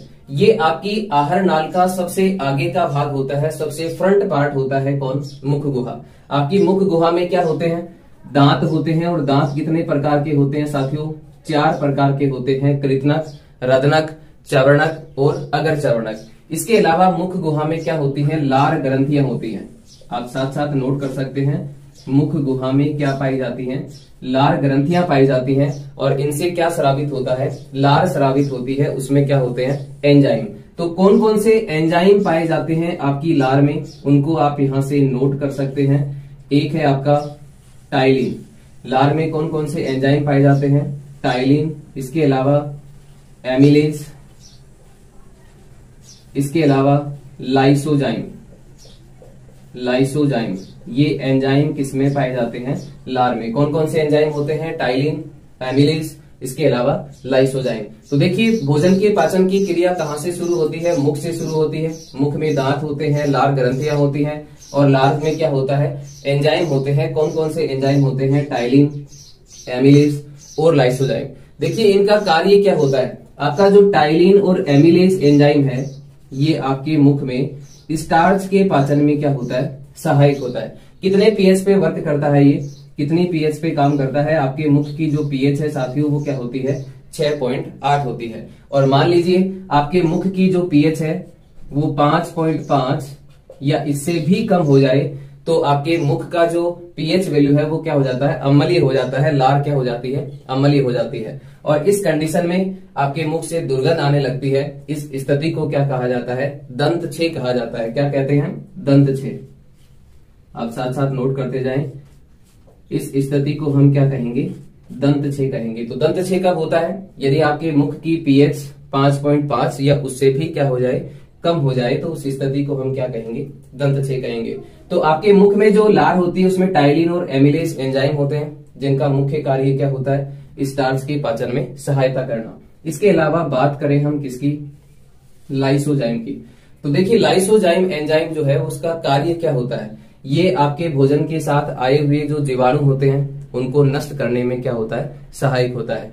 उसके बाद आपके जो दांत होते हैं वो भोजन को अच्छी तरह से क्या करते हैं, चबाते हैं। उनको स्मॉलर पीसेज में, छोटे टुकड़ों में क्या करते हैं, बदल देते हैं। और उसमें लार क्या होती है, मिक्स हो जाती है, जिसे हम क्या कहते हैं, बोलस या फिर निवाला कहते हैं। और इसके बाद जब भोजन में अच्छी तरह से लार मिक्स हो जाती है उसके बाद जीभ के द्वारा उसको कहाँ पे धकेल दिया जाता है, ग्रसनी के अंदर। उसके बाद ग्रसनी से भोजन जो है वो कहाँ पे जाता है, ग्रसिका में जाता है या फिर ग्रास नाल में जाता है। अब देखिए, ध्यान दीजिए साथियों, यहाँ पे जो आपकी ग्रास नाल होती है उसमें किसी भी प्रकार की ग्रंथियां नहीं पाई जाती हैं। यहाँ पे किसी भी प्रकार की पाचन ग्रंथियां ग्रास नाल में नहीं होती हैं। यहाँ केवल भोजन क्या करता है, गति करता है। और कैसी गति करता है, काफी बार ये एग्जाम में पूछा जाता है। ग्रास नाल में भोजन की जो गति होती है वो कैसी होती है, पेरिस्टैल्टिक मोमेंट, यानी कि कर्मा कुंचन गति। ग्रास नाल में भोजन जो है वो किस प्रकार गति करता है, कर्मा कुंचन गति करता है, यानी कि पेरिस्टैल्टिक मोमेंट करता है। और कर्मा कुंचन गति करते हुए भोजन जो है वो कहाँ पे आता है, आपके स्टोमक में आता है, आपके आमाशय में आता है। अब ध्यान दीजिए, आपकी आहार नाल का सबसे चौड़ा भाग होता है कौन, आमाशय। आपकी आहार नाल का सबसे चौड़ा भाग कौन सा होता है, आमाशय होता है। और इसकी जो आकृति होती है वो कैसी होती है, अंग्रेजी का जो जे होता है, जे शेप, यानी कि अंग्रेजी का जो जे होता है, अल्फाबेट में जो जे होता है उसके आकार का होता है आपका आमाशय। और ये आपकी आहार नाल का सबसे चौड़ा भाग होता है। आगे हम बात करें आमाशय की, तो आमाशय में एक बार भोजन आने के बाद लगभग कितने समय तक रहेगा, 3 से 4 घंटे। आमाशय में एक बार भोजन आने के बाद कितने समय तक आमाशय में भोजन रहता है, 3 से 4 घंटे तक आमाशय में भोजन रहेगा। अब हम बात करें आमाशय की, तो देखिए आमाशय की जो आंतरिक भित्तियां होती हैं उनमें विशेष प्रकार की कोशिकाएं पाई जाती हैं। और उन कोशिकाओं को हम क्या कहेंगे, ऑक्जेंटिक कोशिकाएं। क्या कहते हैं साथियों, ऑक्जेंटिक कोशिकाएं कहते हैं। और उन ऑक्जेंटिक कोशिकाओं से किसका स्राव होता है, हाइड्रोक्लोरिक एसिड का। यानी कि आपके आमाशय में कौन सा एसिड पाया जाता है, कौन सा अम्ल पाया जाता है, हाइड्रोक्लोरिक अम्ल। कौन सा अम्ल पाया जाता है, हाइड्रोक्लोरिक अम्ल। और इसकी जो पीएच वैल्यू होती है वो कितनी होती है साथियों, 2.2 होती है। यहाँ पे आप नोट करते जाएं साथ साथ, आपके आमाशय में कौन सा एसिड होता है, कौन सा अम्ल होता है, हाइड्रोक्लोरिक अम्ल होता है, जिसकी पीएच वैल्यू क्या होती है, 2.2 होती है। आशा करता हूं ये सारी बातें आपको अच्छे से समझ में आ गई होगी। इसके अलावा हम बात करें तो देखिए आमाशय की जो आंतरिक दीवारें होती हैं उनसे एक जूस सेक्रेट होता है, एक रस सेक्रेट होता है, एक रस स्रावित होता है, जिसको हम कहते हैं जठर रस। क्या कहते हैं, जठर रस। इस जठर रस की जो प्रकृति है वो कैसी होती है, अम्लीय होती है, क्योंकि इसमें क्या होता है, हाइड्रोक्लोरिक अम्ल होता है। इसके अलावा इस जठर रस में क्या होता है, इसके अलावा इस जठर रस में एक एंजाइम होता है, जिस एंजाइम को हम कहते हैं पेप्सिन। इसके अलावा एक एंजाइम होता है रेनिन। कौन सा एंजाइम होता है, रेनिन। तो देखिए जठर रस जो है वो क्या कार्य करता है आपके आमाशय में, जठर रस के द्वारा भोजन का पाचन किस तरह से होता है। तो देखिए जो भी प्रोटीन आपने खाया है उस प्रोटीन का पाचन किसके द्वारा होगा, पेप्सिन एंजाइम के द्वारा। और पेप्सिन एंजाइम के द्वारा उस प्रोटीन को क्या कर दिया जाता है, पचा दिया जाता है। इसके अलावा जो छोटे बच्चे होते हैं जो दूध पीते हैं उनके अंदर दूध का जो पाचन है वो किस एंजाइम के द्वारा होता है, रेनिन एंजाइम के द्वारा। तो याद रखिए साथियों, आपके आमाशय में प्रोटीन का पाचन किस एंजाइम के द्वारा होगा, पेप्सिन के द्वारा। और दूध का जो पाचन है वो किसके द्वारा होगा, रेनिन एंजाइम के द्वारा। आगे हम बात करें हाइड्रोक्लोरिक अम्ल की, तो हाइड्रोक्लोरिक अम्ल जो है उसका क्या कार्य होता है, आपके आमाशय के अंदर हाइड्रोक्लोरिक अम्ल स्रावित होता है। ये भोजन के साथ आए हुए जीवाणुओं को क्या करता है, नष्ट करने में सहायता करता है। इसके अलावा भोजन के माध्यम को कैसा बना देता है, अम्लीय बना देता है। इसके अलावा जो आपके मुख में एंजाइम स्रावित हुए थे बकल कैविटी के अंदर, जो टाइलिन था, इसके अलावा एमिलेज था, जो स्टार्च के पाचन में सहायक थे, उनकी क्रिया को ये क्या कर देता है, समाप्त कर देता है। आपके आमाशय में जैसे ही मुख से भोजन आता है ग्रास नाल से होते हुए, तो उसमें HCl स्रावित होता है, जिससे टाइलिन और एमिलेज की जो क्रिया है वो क्या हो जाती है, समाप्त हो जाती है। आपके टाइलिन और एमिलेज की क्रिया जो है वो कहां तक कार्य करती है, आपकी आमाशय से पहले कार्य करती है। जैसे ही भोजन आमाशय में प्रवेश करता है उस पर क्रिया किसकी होती है, हाइड्रोक्लोरिक अम्ल की। और आपके टाइलिन और एमिलेज एंजाइम की क्रिया क्या हो जाती है, समाप्त हो जाती है। इस तरह से आपके आमाशय में भोजन का पाचन होता है। और याद रखें, आमाशय में भोजन पूरी तरह से पाचित नहीं होता है। आमाशय में भोजन का जो पाचन है वो किस प्रकार का होता है, आंशिक पाचन होता है। कैसा पाचन होता है, आंशिक। तो आपकी आहार नाल के किस भाग में भोजन का आंशिक पाचन होता है, आमाशय के अंदर। आपकी आहार नाल का सबसे चौड़ा भाग आमाशय, यहाँ पे इसकी जो भीतरी दीवारें होती हैं इनसे एक रस स्रावित होता है जिसको हम जठर रस कहते हैं। कौन कौन से एंजाइम होते हैं, पेप्सिन, इसके अलावा रेनिन, पेप्सिन प्रोटीन को पचाता है, रेनिन किसको पचाता है, दूध को पचाता है। अब यहां से भोजन आगे कहां पे जाएगा, आपकी छोटी आंत में। तो याद रखें, आमाशय से भोजन जब छोटी आंत में जाता है तो किस पेशी के द्वारा उसको कंट्रोल किया जाता है। तो यहाँ पे आप नोट करें, आमाशय से जैसे ही भोजन कहां पे जाएगा, छोटी आंत में जाएगा, तो किस पेशी के द्वारा उसको कंट्रोल किया जाएगा। तो आप यहां से नोट कर सकते हैं, अवरोधिनी पेशी। अवरोधिनी पेशी के द्वारा उस भोजन को क्या किया जाएगा, कंट्रोल किया जाएगा। यानी कि आमाशय से भोजन छोटी आंत में किस पेशी के माध्यम से कंट्रोल होता है, अवरोधिनी पेशी के माध्यम से कंट्रोल होता है। इसके बाद जो आपका भोजन है जो आमाशय में नहीं पच पाया, वो कहां पे आएगा, आपकी छोटी आंत में। अब यहाँ पे ध्यान दीजिए, छोटी आंत में आपके यकृत से एक रस स्रावित होता है जिसको हम कहते हैं पीत रस। क्या कहते हैं साथियों, पीत रस कहते हैं, बाइल जूस कहते हैं। इसके अलावा आपका जो अग्नाशय होता है, उस अग्नाशय से एक रस स्रावित होता है जिसको हम कहते हैं अग्नाशयी रस। यहाँ पे आपका पीत रस और अग्नाशयी रस दोनों ही प्रकृति में कैसे हैं, क्षारीय हैं। पीत रस भी कैसा होता है, क्षारीय होता है। इसके अलावा अग्नाशय से जो अग्नाशयी रस निकलता है वो भी कैसा होता है, क्षारीय होता है। अब ये आकर के मिलेंगे कहाँ पे, छोटी आंत में। अग्नाशय से निकलने वाला अग्नाशयी रस कहाँ पे आएगा, छोटी आंत में। यकृत से निकलने वाला जो पीत रस है वो भी कहाँ पे आएगा, छोटी आंत में। अब यहाँ पे थोड़ा सा ध्यान दीजिए, जो आपका अग्नाशय होता है उससे एक रस निकलता है जिसको हम कहते हैं अग्नाशयी रस। और अग्नाशयी रस की इतनी कैपेसिटी होती है कि वो तीनों प्रकार के भोज्य पदार्थों को पचाने में क्या होता है, सहायक होता है। तीनों प्रकार के भोज्य पदार्थ यानी कि कार्बोहाइड्रेट, प्रोटीन और वसा। इसी कारण से अग्नाशयी रस को क्या कहा जाता है, पूर्ण पाचक रस कहा जाता है। तो ये रस अग्नाशय से निकलने वाला जो रस है कहाँ आकर मिलेगा, छोटी आंत में। जो आपका यकृत है इससे जो पीत रस निकलेगा ये भी कहाँ पे आएगा, छोटी आंत में। और छोटी आंत में एक खुद का भी क्या होता है, रस स्रावित होता है जिसको हम कहेंगे आंतर रस। और ये भी प्रकृति में कैसा होता है, क्षारीय होता है। तो याद रखना, पीत रस भी क्षारीय, अग्नाशयी रस भी क्षारीय और आंतर रस भी क्या होता है, क्षारीय होता है। अब यहाँ पे इन तीनों रसों की क्रिया किस पे होगी, भोजन पे होगी। और भोजन को पूरी तरह से क्या कर दिया जाएगा, उसको पचा दिया जाएगा। तो यहाँ पे जो भी कार्बोहाइड्रेट आपने खाया था छोटी आंत में, उसको किसमें ब्रेक डाउन कर दिया गया, किसमें तोड़ दिया गया, ग्लूकोज के अंदर। आप साथ साथ नोट करते जाएं, काफी इंपोर्टेंट है, काफी बार एग्जाम में पूछा जाता है कि छोटी आंत में आपके कार्बोहाइड्रेट को किसमें तोड़ दिया गया, ग्लूकोज में। छोटी आंत में कार्बोहाइड्रेट को किसमें तोड़ दिया जाता है, ग्लूकोज में। इसके अलावा प्रोटीन को किसमें तोड़ दिया जाता है, अमीनो अम्ल में। प्रोटीन को किसमें तोड़ दिया गया, अमीनो अम्ल में। इसके अलावा जो आपने वसा खाई थी उसको किसमें तोड़ दिया जाता है, ग्लिसरॉल में। किसमें तोड़ दिया जाता है, ग्लिसरॉल या फिर फैटी एसिड में। इस तरह से आपने जो भोजन खाया था उसका पूरी तरह से पाचन होता है कहाँ पे, छोटी आंत में। ये आपकी आहार नाल का सबसे लंबा भाग होता है। इसकी लंबाई जो है वो क्या होती है, लगभग 4 से 5 मीटर लंबी होती है आपकी छोटी आंत। तो ये आपकी आहार नाल का सबसे लंबा भाग होता है। जबकि सबसे चौड़ा भाग कौन सा होता है, आमाशय होता है। अब देखिए साथियों, यहाँ पे छोटी आंत में भोजन का पूरी तरह से पाचन हुआ, लेकिन छोटी आंत भोजन को पचाने के साथ साथ उसका क्या करती है, अवशोषण भी करती है। क्या करती है, अवशोषण। अवशोषण का मतलब पचे हुए भोजन का रक्त में मिलना क्या होता है, अवशोषण होता है।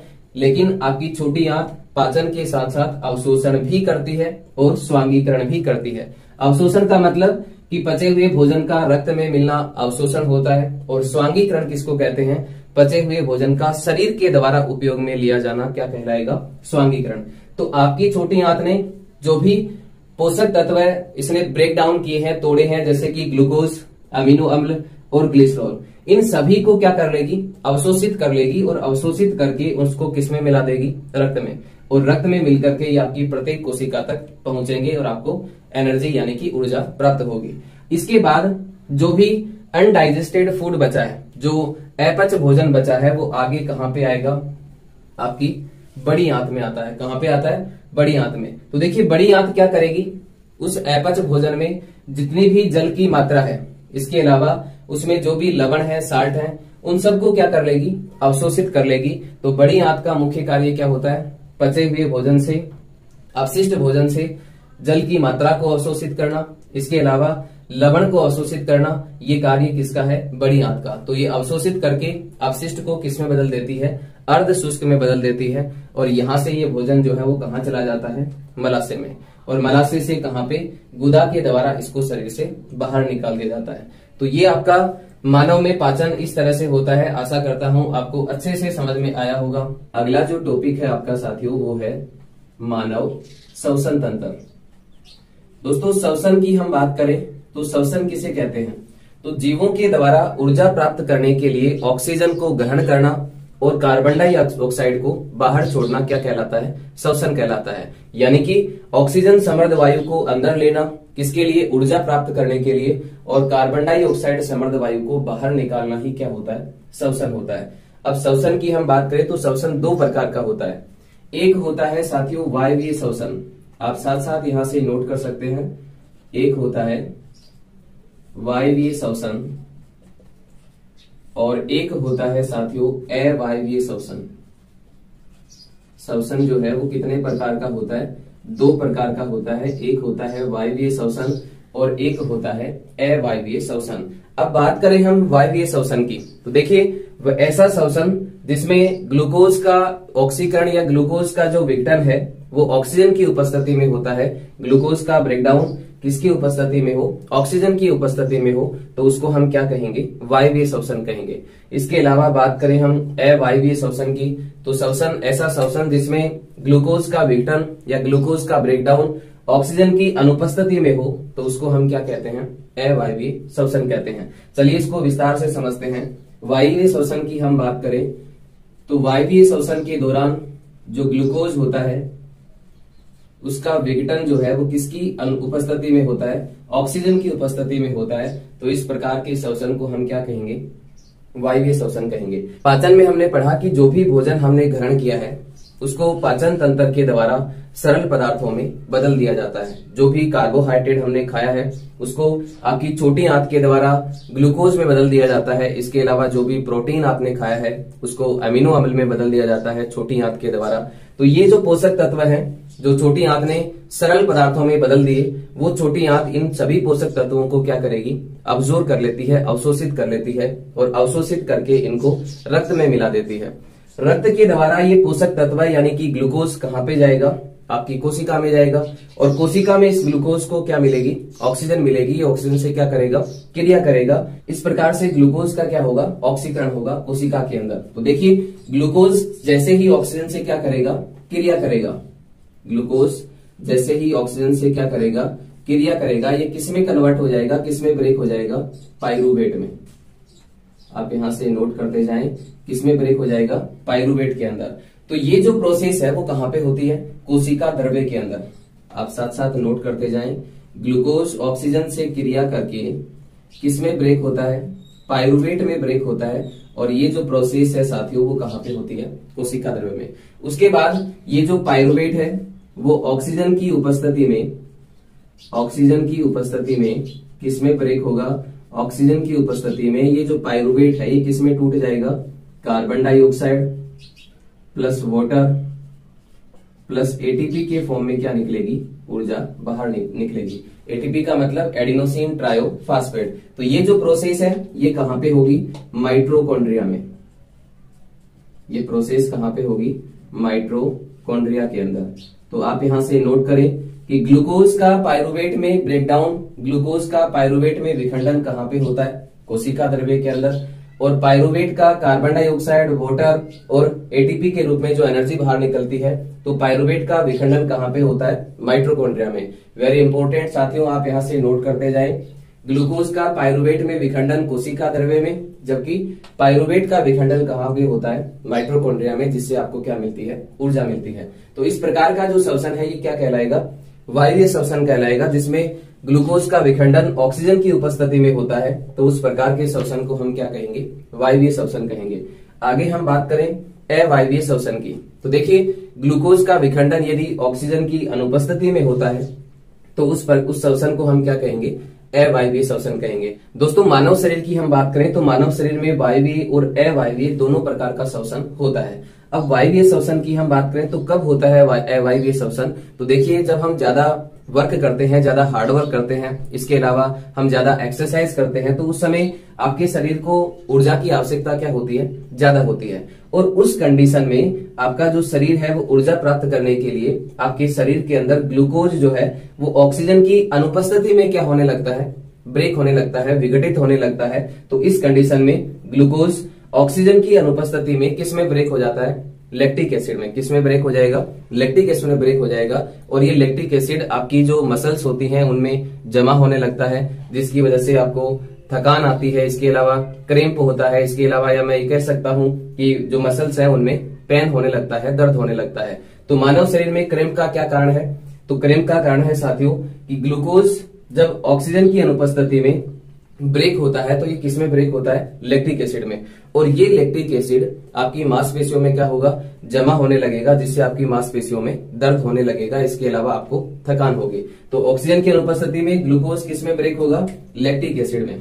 आप यहां से नोट करते जाएं, किस में ब्रेक होगा साथियों, लैक्टिक अम्ल में। आगे हम बात करें तो कुछ ऑर्गेनिज्म है, कुछ जीव ऐसे भी हैं जिनमें अवायवीय श्वसन पाया जाता है, जैसे कि यीस्ट। यीस्ट की हम बात करें तो यीस्ट जो होते हैं उनमें ग्लूकोज का जो विखंडन है वो ऑक्सीजन की अनुपस्थिति में होता है। और यीस्ट के अंदर ऑक्सीजन की अनुपस्थिति में ग्लूकोज जो है वो किसमें टूट जाएगा, एथेनॉल में। किसमें टूट जाएगा, एथेनॉल में टूट जाएगा। इस क्रिया को हम क्या कहते हैं, किण्वन कहते हैं, फर्मेंटेशन कहते हैं। तो यहां से आप अच्छे से समझ पाए होंगे कि मनुष्य के अलावा कुछ जीव ऐसे हैं जिनमें ग्लूकोज का जो विखंडन है वो ऑक्सीजन की अनुपस्थिति में होता है। मनुष्य में ग्लूकोज का विखंडन ऑक्सीजन की अनुपस्थिति में किसमें होता है, लैक्टिक एसिड में। और यदि हम यीस्ट की बात करें तो यीस्ट में ग्लूकोज का विखंडन ऑक्सीजन की अनुपस्थिति में होता है, किसमें, एथेनॉल में। इसका यूज हम शराब बनाने के लिए करते हैं। इस विधि को क्या कहेंगे, फर्मेंटेशन या फिर किण्वन कहेंगे। आगे हम बात करें साथियों मानव श्वसन तंत्र की, तो देखिए मानव श्वसन तंत्र में कौन कौन से अंग शामिल हैं उनको आप यहां से नोट कर सकते हैं। एक है साथियों नासाद्वार। इसके अलावा सेकंड की हम बात करें तो मुख गुहा, पाचन तंत्र में भी हम इनको पढ़ चुके हैं, मुख गुहा। इसके अलावा ग्रसनी, ग्रसनी के अलावा अगला नोट करें श्वास नली, श्वास नली। इसके अलावा श्वसनी। और नेक्स्ट है साथियों श्वसनिका, श्वसनिका। और इसके अलावा हम बात करें श्वसनिका के अलावा तो आप यहां से नोट करें कूपिकाएं, कूपिकाएं। इसके अलावा दो आपके फेफड़े हैं, इसके अलावा ये जो है वो क्या होता है, डायफ्राम होता है। तो ये अंग शामिल होते हैं आपके श्वसन तंत्र के अंदर। अब बात करें श्वसन तंत्र की बनावट और इसकी कार्यविधि की, तो देखिए श्वसन तंत्र का जो प्रारंभिक अंग होता है, प्राथमिक अंग होता है, वो एक जोड़ी नासाद्वार के रूप में शरीर से बाहर स्थित होता है। इसके अलावा मुख गुहा जो है वो श्वसन तंत्र का द्वितीयक अंग होता है, तथा जो नासाद्वार है इसके अलावा मुख गुहा ये किससे कनेक्ट होती है, ग्रसनी से कनेक्ट होती है। तो इस प्रकार से नासाद्वार और मुख गुहा कहाँ पे आके खुलती है, ग्रसनी में। फिर ग्रसनी किससे कनेक्ट होती है, आपकी श्वास नली से। और श्वास नली आपकी वक्ष गुहा में जाकर के दो भागों में क्या होती है, विभाजित हो जाती है। और इन दोनों भागों को हम क्या कहेंगे, श्वसनी कहेंगे। क्या कहेंगे, श्वसनी। अब श्वसनी अपने अपने जो फेफड़े हैं, अपने अपने साइड के जो फेफड़े हैं उनमें प्रवेश करती है और बार बार क्या होती है, डिवाइड होती है, विभाजित होती है। और विभाजित होकर के क्या बनाती है, श्वसनिकाएं बनाती हैं। आगे देखिए साथियों, श्वसनिकाएं भी क्या होती हैं, बार बार विभाजित होती हैं और विभाजित होकर के एक पेड़ जैसी संरचना बनाती हैं, जिनको हम क्या कहते हैं, कूपिकाएं कहते हैं। फेफड़े जो है उनकी हम बात करें तो आपके शरीर में फेफड़ों की जो संख्या है वो कितनी होती है, 2 होती है। फेफड़े स्पंजी उत्तकों के बने होते हैं। किसके बने होते हैं, स्पंजी उत्तकों के बने होते हैं। इसका जो रंग होता है वो कैसा होता है, गुलाबी होता है। कैसे रंग के होते हैं फेफड़े, गुलाबी रंग के होते हैं। इनके चारों ओर एक झिल्ली पाई जाती है, उस झिल्ली को हम कहते हैं प्लूरा। क्या कहते हैं, प्लूरा, जो इसकी बाहरी आघातों से क्या करती है, रक्षा करती है। आगे हम बात करें कि फेफड़े किस पे टिके होते हैं, डायफ्राम पे टिके होते हैं। किस पे टिके होते हैं साथियों, डायफ्राम पे टिके होते हैं। तो ये आपके श्वसन तंत्र में जो अंग शामिल हैं उनको आप यहाँ से नोट कर सकते हैं। अब इस बात करें इसकी कार्यविधि की, तो देखिए ऑक्सीजन समृद्ध वायु को शरीर के अंदर लेना क्या होता है, अंतःश्वसन होता है। और कार्बन डाइऑक्साइड समृद्ध वायु को शरीर से बाहर निकालना क्या होता है, बहिर्श्वसन होता है।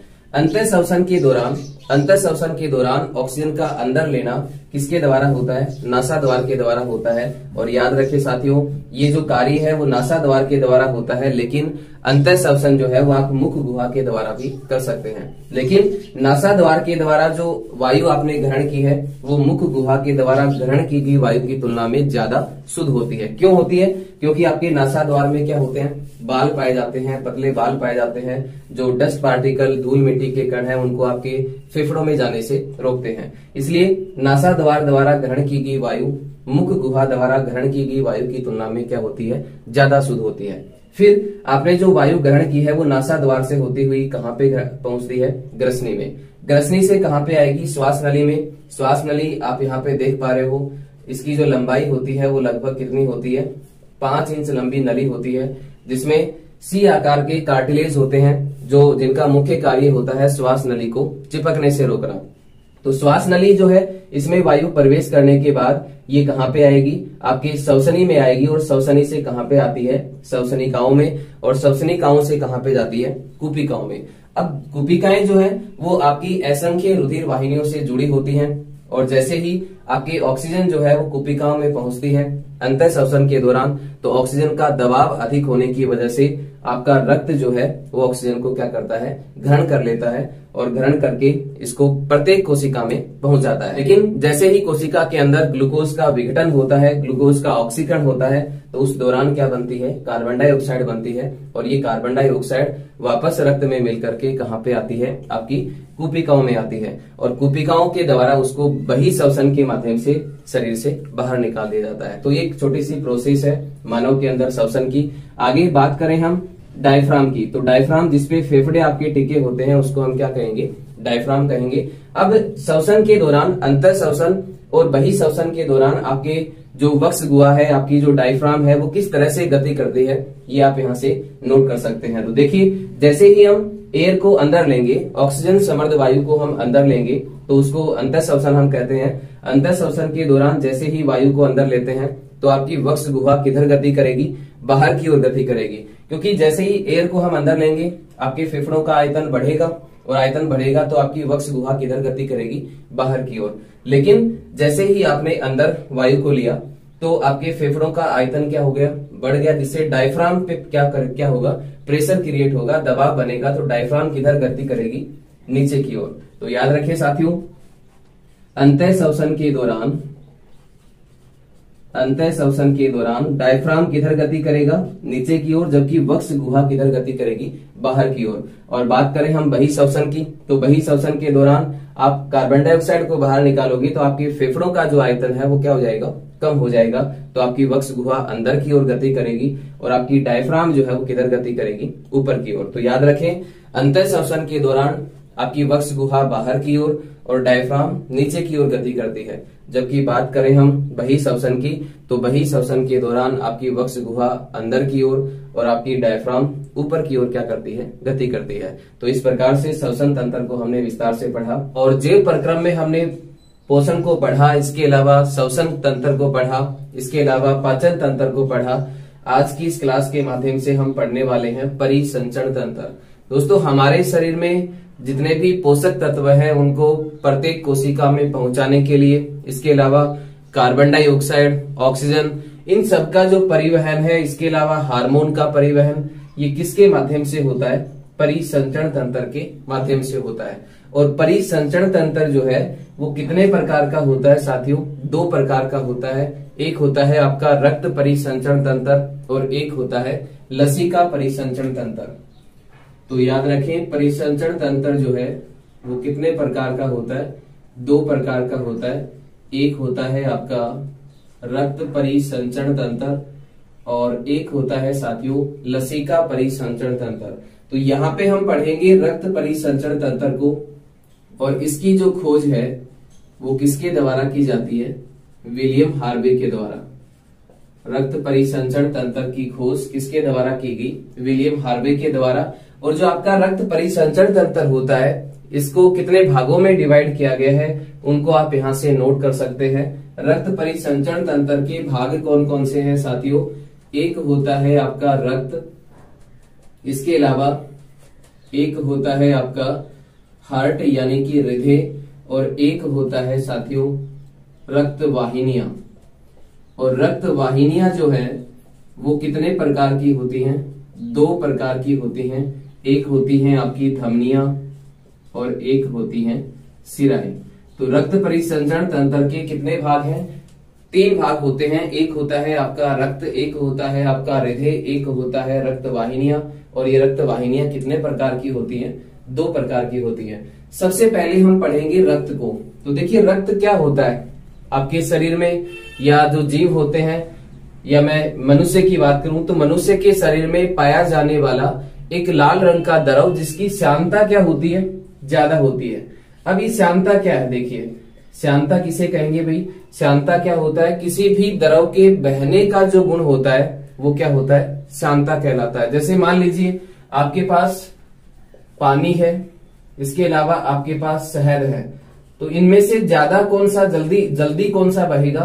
पानी आपका जल्दी बहेगा, जबकि शहद जो है उसके बहने का जो गुण है वो पानी की तुलना में क्या है? कम है। तो मैं ये कह सकता हूं कि शहद की श्यानता जो है वो पानी की तुलना में क्या है? ज्यादा है। तो यहाँ पे देखिए रक्त क्या होता है? एक लाल रंग का द्रव जिसकी विस्कोसिटी यानी कि श्यानता क्या होती है? अधिक होती है, उसको हम क्या कहेंगे? रक्त कहेंगे। और याद रखें साथियों, रक्त जो है वो कैसा विलयन होता है?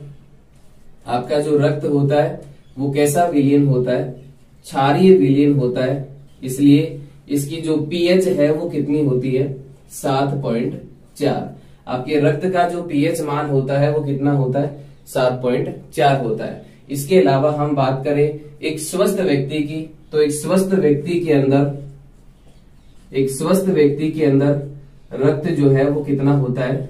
5 से 6 लीटर रक्त होता है। एक स्वस्थ व्यक्ति में रक्त की मात्रा कितनी होती है? 5 से 6 लीटर होती है। और यदि हम भार की दृष्टि से देखें तो कुल भार का 7% रक्त होता है एक स्वस्थ व्यक्ति के अंदर। अब आगे हम बात करें साथियों रक्त की, तो देखिए रक्त जो है उसको 2 भागों में डिवाइड किया गया है। रक्त के कितने भाग होते हैं?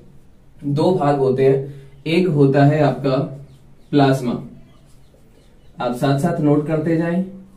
रक्त के कितने भाग होते हैं? 2 भाग होते हैं। एक प्लाज्मा होता है और एक होता है रुधिराणु। एक होता है रुधिराणु जिसको हम कहते हैं ब्लड पार्टिकल्स।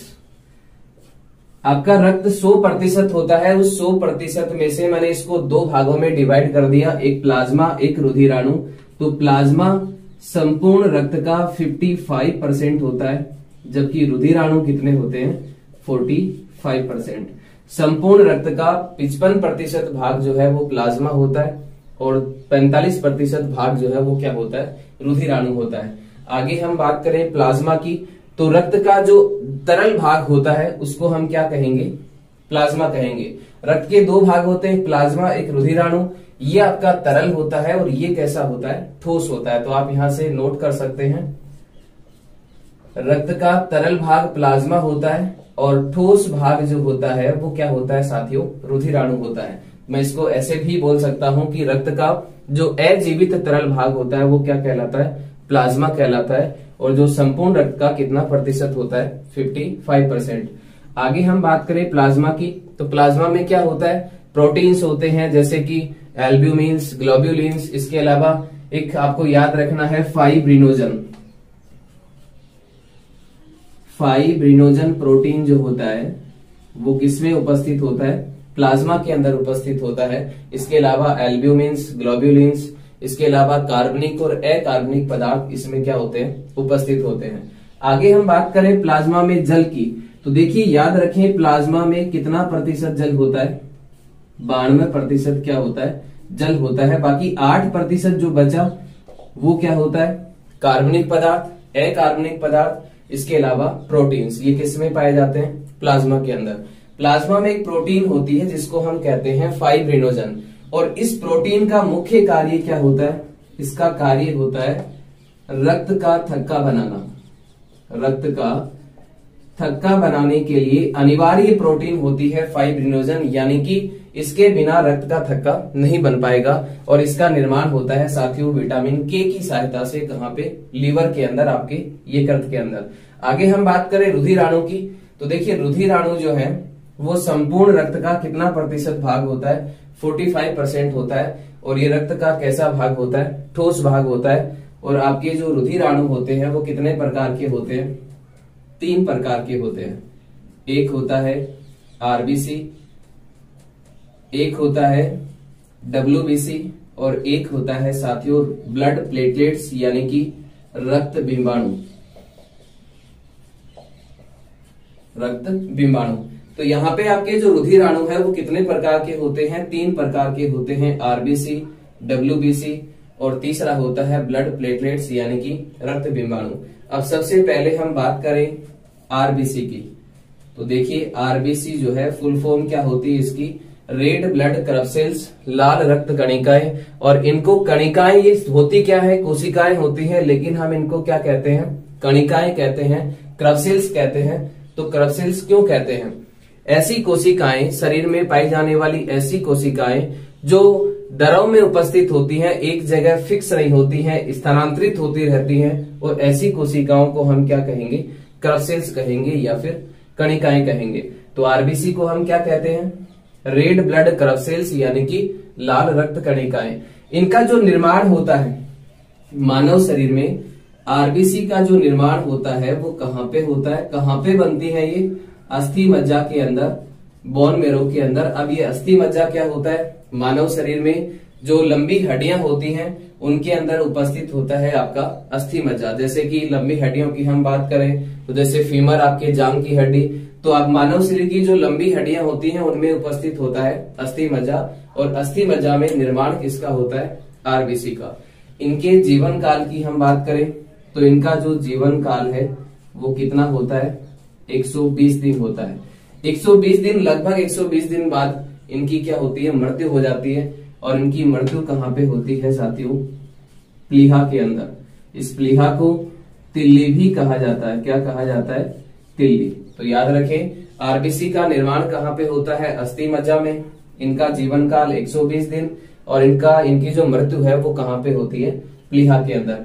आगे हम बात करें तो यहाँ पे वेरी इंपॉर्टेंट, आरबीसी जो होती है उनमें केंद्रक क्या होता है, अनुपस्थित होता है। आरबीसी के अंदर केंद्रक क्या होता है, अनुपस्थित होता है। लेकिन जितने भी स्तनधारी हैं, जितने भी स्तनधारी जीव हैं उनकी आरबीसी में केंद्रक क्या होता है, अनुपस्थित होता है। लेकिन आप यहां से नोट करें, एक होता है ऊंट और एक होता है लामा। इनकी जो आरबीसी होती है उनमें केंद्रक क्या होता है, उपस्थित होता है। ये भी स्तनधारी हैं, ऊंट और लामा क्या है, स्तनधारी हैं, लेकिन इनकी आरबीसी में केंद्रक क्या होता है, उपस्थित होता है। तो ये इसके अपवाद है। आगे हम बात करें तो वेरी इंपॉर्टेंट, आरबीसी के अंदर एक तत्व पाया जाता है जिसको हम कहते हैं हीमोग्लोबिन। क्या कहते हैं, हीमोग्लोबिन। यदि मैं इस हीमोग्लोबिन को अलग अलग लिखूं तो क्या लिखेंगे यहाँ पे, heme plus globin. Very important, क्या लिखेंगे, हीम प्लस ग्लोबिन। तो देखिए हीम क्या होता है, हीम एक रंजक होता है जिसकी वजह से रक्त का रंग कैसा होता है, लाल होता है। जबकि ग्लोबिन क्या है साथियों, ग्लोबिन एक लोह युक्त प्रोटीन होती है। और ये जो प्रोटीन है इसकी इतनी कैपेसिटी होती है कि ये ऑक्सीजन को भी अपने साथ जोड़ सकती है और कार्बन डाइऑक्साइड को भी अपने साथ जोड़ सकती है।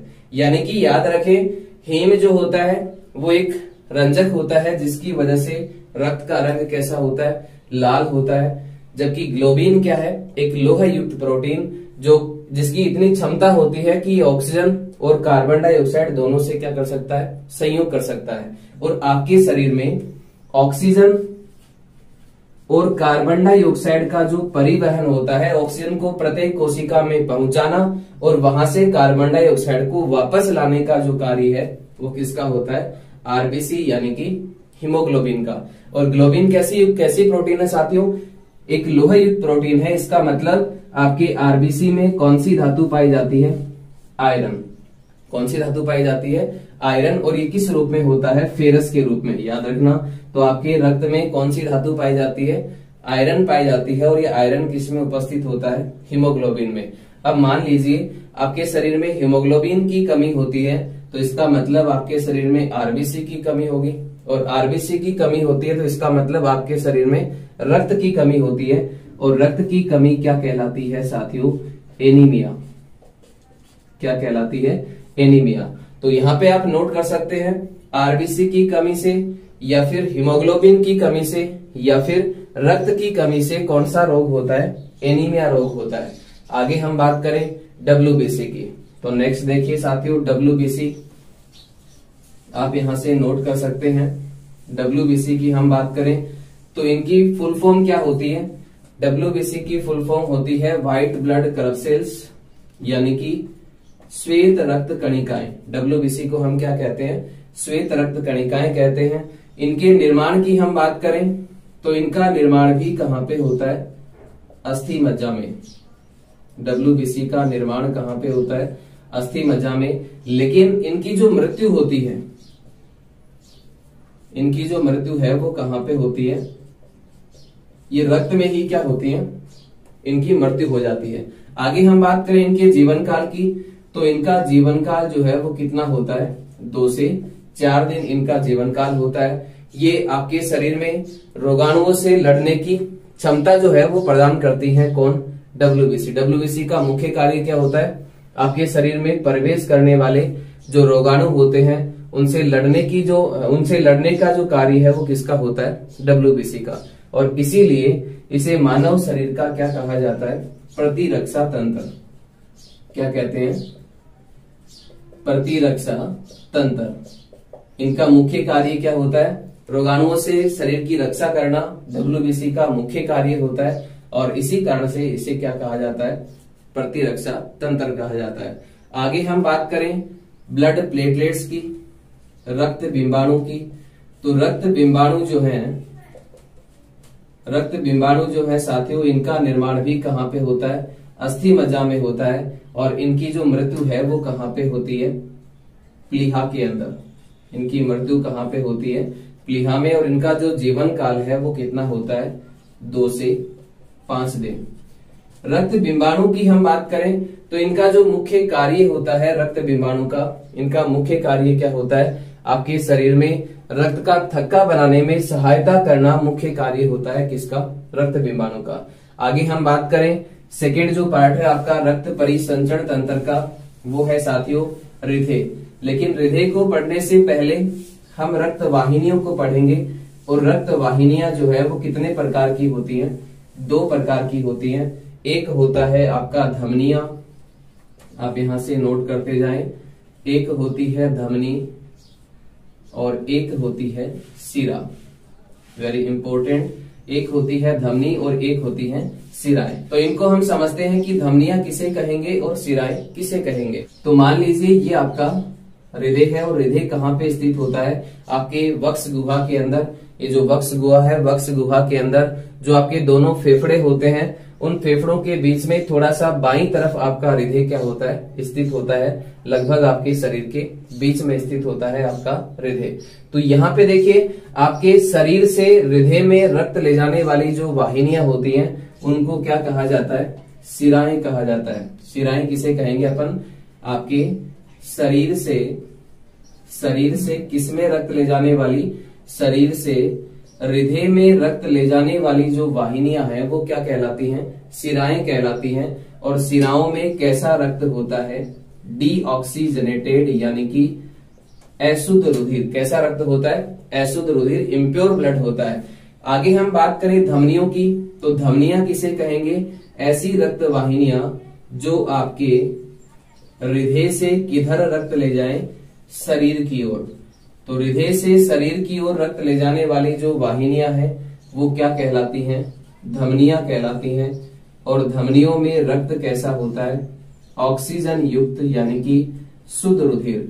धमनियों में शुद्ध रुधिर होता है, जबकि सिराओं में कैसा होता है? अशुद्ध रुधिर होता है। आगे हम बात करें धमनियों की, तो धमनियां आपके शरीर में गहरी होती हैं, दिखाई नहीं देती हैं बाहर से, जबकि सिराएं गहरी नहीं होती। इसके अलावा और अंतर यदि हम देखें तो धमनियों की जो भित्तियां होती हैं वो सिराओं की भित्तियों की तुलना में क्या होती हैं? मोटी होती हैं। इसलिए इनमें अधिक दाब सहन करने की क्षमता होती है और सिराओं में अधिक दाब सहन करने की क्षमता नहीं होती। तो ये अंतर आप यहाँ से नोट कर सकते हैं। धमनियां किसे कहेंगे? जो आपके हृदय से शरीर की ओर रक्त ले जाएं, धमनी कहलाएंगी। कैसा रक्त होगा? शुद्ध रक्त होगा धमनियों में। और यदि शिराओं की हम बात करें तो आपके शरीर से हृदय की ओर रक्त ले जाने वाली वाहिनियां क्या होंगी? शिराएं होंगी। और इनमें कैसा रक्त होगा? अशुद्ध रुधिर होगा। और अंतर यदि हम देखें तो शिराएं गहरी नहीं होती हैं, ये क्या होती हैं? डीप होती हैं, गहरी होती हैं। धमनियों की दीवारें, इनकी भित्तियां मोटी होती हैं, जबकि शिराओं की भित्तियां क्या होती हैं? मजबूत नहीं होती हैं, मोटी नहीं होती हैं। इनमें धमनियां जो है उनमें अधिक दाब सहन करने की क्षमता होती है, जबकि शिराओं में अधिक दाब सहन करने की क्षमता नहीं होती। तो आशा करता हूं धमनी और शिराएं आप अच्छे से समझ पाए होंगे। आगे हम बात करें मानव हृदय की। तो आपका जो हृदय है वो आपके परिसंचरण तंत्र का मुख्य भाग होता है। मुख्य पार्ट जो है वो कौन सा होता है? हृदय होता है। तो हृदय के बारे में पढ़ते हैं। इसका स्ट्रक्चर कैसा होता है, इसकी बनावट कैसी होती है और ये किस तरह से कार्य करता है, इसके बारे में हम डिटेल से पढ़ेंगे। तो अगला जो टॉपिक है आपका वो है साथियों मानव हृदय। मानव हृदय की हम बात करें तो मानव हृदय की जो आकृति है वो कैसी होती है? क्लोज फिस्ट यानी कि बंद मुट्ठी के समान होती है। हृदय का जो ऊपर वाला भाग होता है उसको हम आलिंद कहते हैं और नीचे वाला भाग जो है वो क्या कहलाता है? नीले कहलाता है। याद रखिए, मैं इसको डायग्राम से थोड़ा सा यहाँ बता देता हूँ आपको। ये मान लीजिए आपका क्या है? हृदय है। और इसका जो ऊपर वाला भाग है, ये ऊपर वाला भाग क्या कहलाएगा? आलिंद कहलाता है। आकृति कैसी होती है? बंद मुट्ठी के समान शंकु के आकार का होता है। और नीचे वाला जो भाग है वो क्या कहलाता है? नीले कहलाता है। नीचे वाला भाग क्या कहलाता है? नीले कहलाता है। तो मानव हृदय में दो क्या होते हैं? आलिंद होते हैं और दो ही क्या होते हैं? नीले होते हैं। इन आलिंद और नीले को क्या कहा जाता है?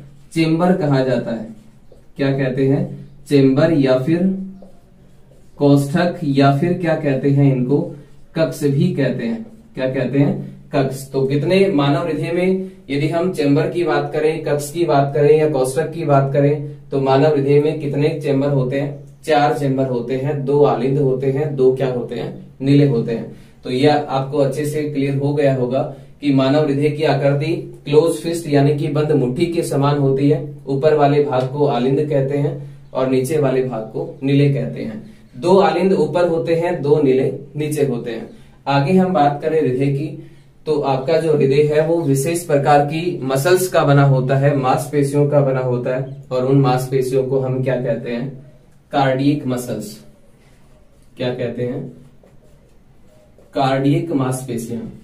आपका हृदय किसका बना होता है?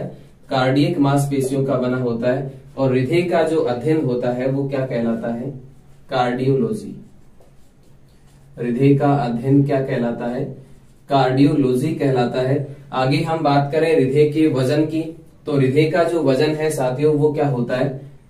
350 ग्राम, 350 ग्राम होता है। हृदय का जो वजन होता है वो कितना होता है? 350 ग्राम होता है। स्पेशल प्रकार की मांसपेशियों का बना होता है जिनको हम कार्डियक मसल्स कहते हैं। और इसका जो अध्ययन है हृदय का वो क्या कहलाएगा? कार्डियोलॉजी कहलाएगा। आगे हम बात करें तो हृदय के चारों ओर एक आवरण पाया जाता है जो बाहरी आघातों से इसकी रक्षा करता है और उस आवरण को हम क्या कहेंगे? पेरिकार्डियम। क्या कहते हैं? पेरिकार्डियम। हृदय के चारों ओर पाया जाने वाला आवरण जो बाहरी आघातों से इसकी रक्षा करता है उस आवरण को हम क्या कहेंगे? पेरिकार्डियम। आगे हम बात करें हृदय की जो स्ट्रक्चर है, आप यहाँ पे देख पा रहे हो तो ऊपर वाले 2 आलिंद, नीचे 2 नीले होते हैं। तो इन आलिंद और नीले की स्ट्रक्चर के आधार पे जो हृदय होता है वो कितने प्रकार का होता है? 3 प्रकार का होता है। एक होता है आपका द्विकक्षीय हृदय, एक होता है द्विकक्षीय हृदय। इसके अलावा एक होता है त्रिकक्षीय हृदय और एक होता है आपका 4 कक्षीय हृदय। हृदय कितने प्रकार का होता है? 3 प्रकार का होता है। एक द्विकक्षीय, एक त्रिकक्षीय और एक 4 कक्षीय संरचना के आधार पे। तो यहाँ पे द्विकक्षीय हृदय की हम बात करें तो ऐसा हृदय जिसमें केवल 2 ही कक्ष होते हैं। एक आलिंद होता है, एक क्या होता है?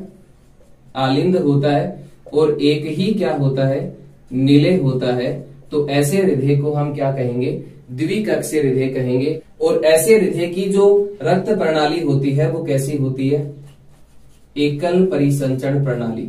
वेरी इंपॉर्टेंट, क्या होती है, एकल परिसंचरण प्रणाली। तो यहाँ पे देखिए एकल परिसंचरण प्रणाली का मतलब क्या होता है, वेरी इंपॉर्टेंट, याद रखें। एकल परिसंचरण प्रणाली का मतलब होता है कि एक चक्र के अंदर आपके हृदय में एक बार रक्त आना क्या होता है, एकल परिसंचरण होता है। और एक चक्र में आपके हृदय में 2 बार रक्त आना क्या होता है, द्विपरिसंचरण होता है। इसको हम आगे डिटेल से पढ़ेंगे। तो आगे हम बात करें द्विकक्षीय हृदय के उदाहरण की। तो द्विकक्षीय हृदय का जो उदाहरण है वो है साथियों मछलियों का हृदय। मछलियों का जो हृदय होता है वो कितने कक्ष का होता है, द्विकक्षीय होता है। और द्विकक्षीय हृदय के अंदर हमेशा रक्त कैसा होता है, अशुद्ध होता है। कैसा होता है, अशुद्ध होता है। इनमें एक आलिंद होता है और एक क्या होता है, नीले होता है। उदाहरण की हम बात करें तो मछलियों का हृदय कैसा होता है, द्विकक्षीय। आगे हम बात करें त्रिकक्षीय हृदय की। तो ऐसा हृदय जिसमें 2 आलिंद होते हैं और एक क्या होता है, नीले होता है। तो ऐसे हृदय को हम क्या कहेंगे, त्रिकक्षीय हृदय कहेंगे। और इसके उदाहरण की हम बात करें, उदाहरण जो है वो आप यहां से नोट कर सकते हैं। जितने भी उभयचर प्राणी होते हैं, इसके अलावा सरीसृप, इनका जो हृदय होता है वो कितने कक्ष का होता है, 3 कक्ष का होता है। 3 चैम्बर का हृदय होता है जिनमें 2 आलिंद होते हैं, एक नीले होता है। लेकिन याद रखें मगरमच्छ जो होता है, मगरमच्छ सरीसृप वर्ग का प्राणी है। इसके हृदय में कितने कक्ष होते हैं, 4 कक्ष होते हैं। तो ये इसका अपवाद है। आगे हम बात करें त्रिकक्षीय हृदय की रक्त प्रणाली की। तो इस हृदय की रक्त प्रणाली कैसी होती है, द्विपरिसंचरण प्रणाली होती है।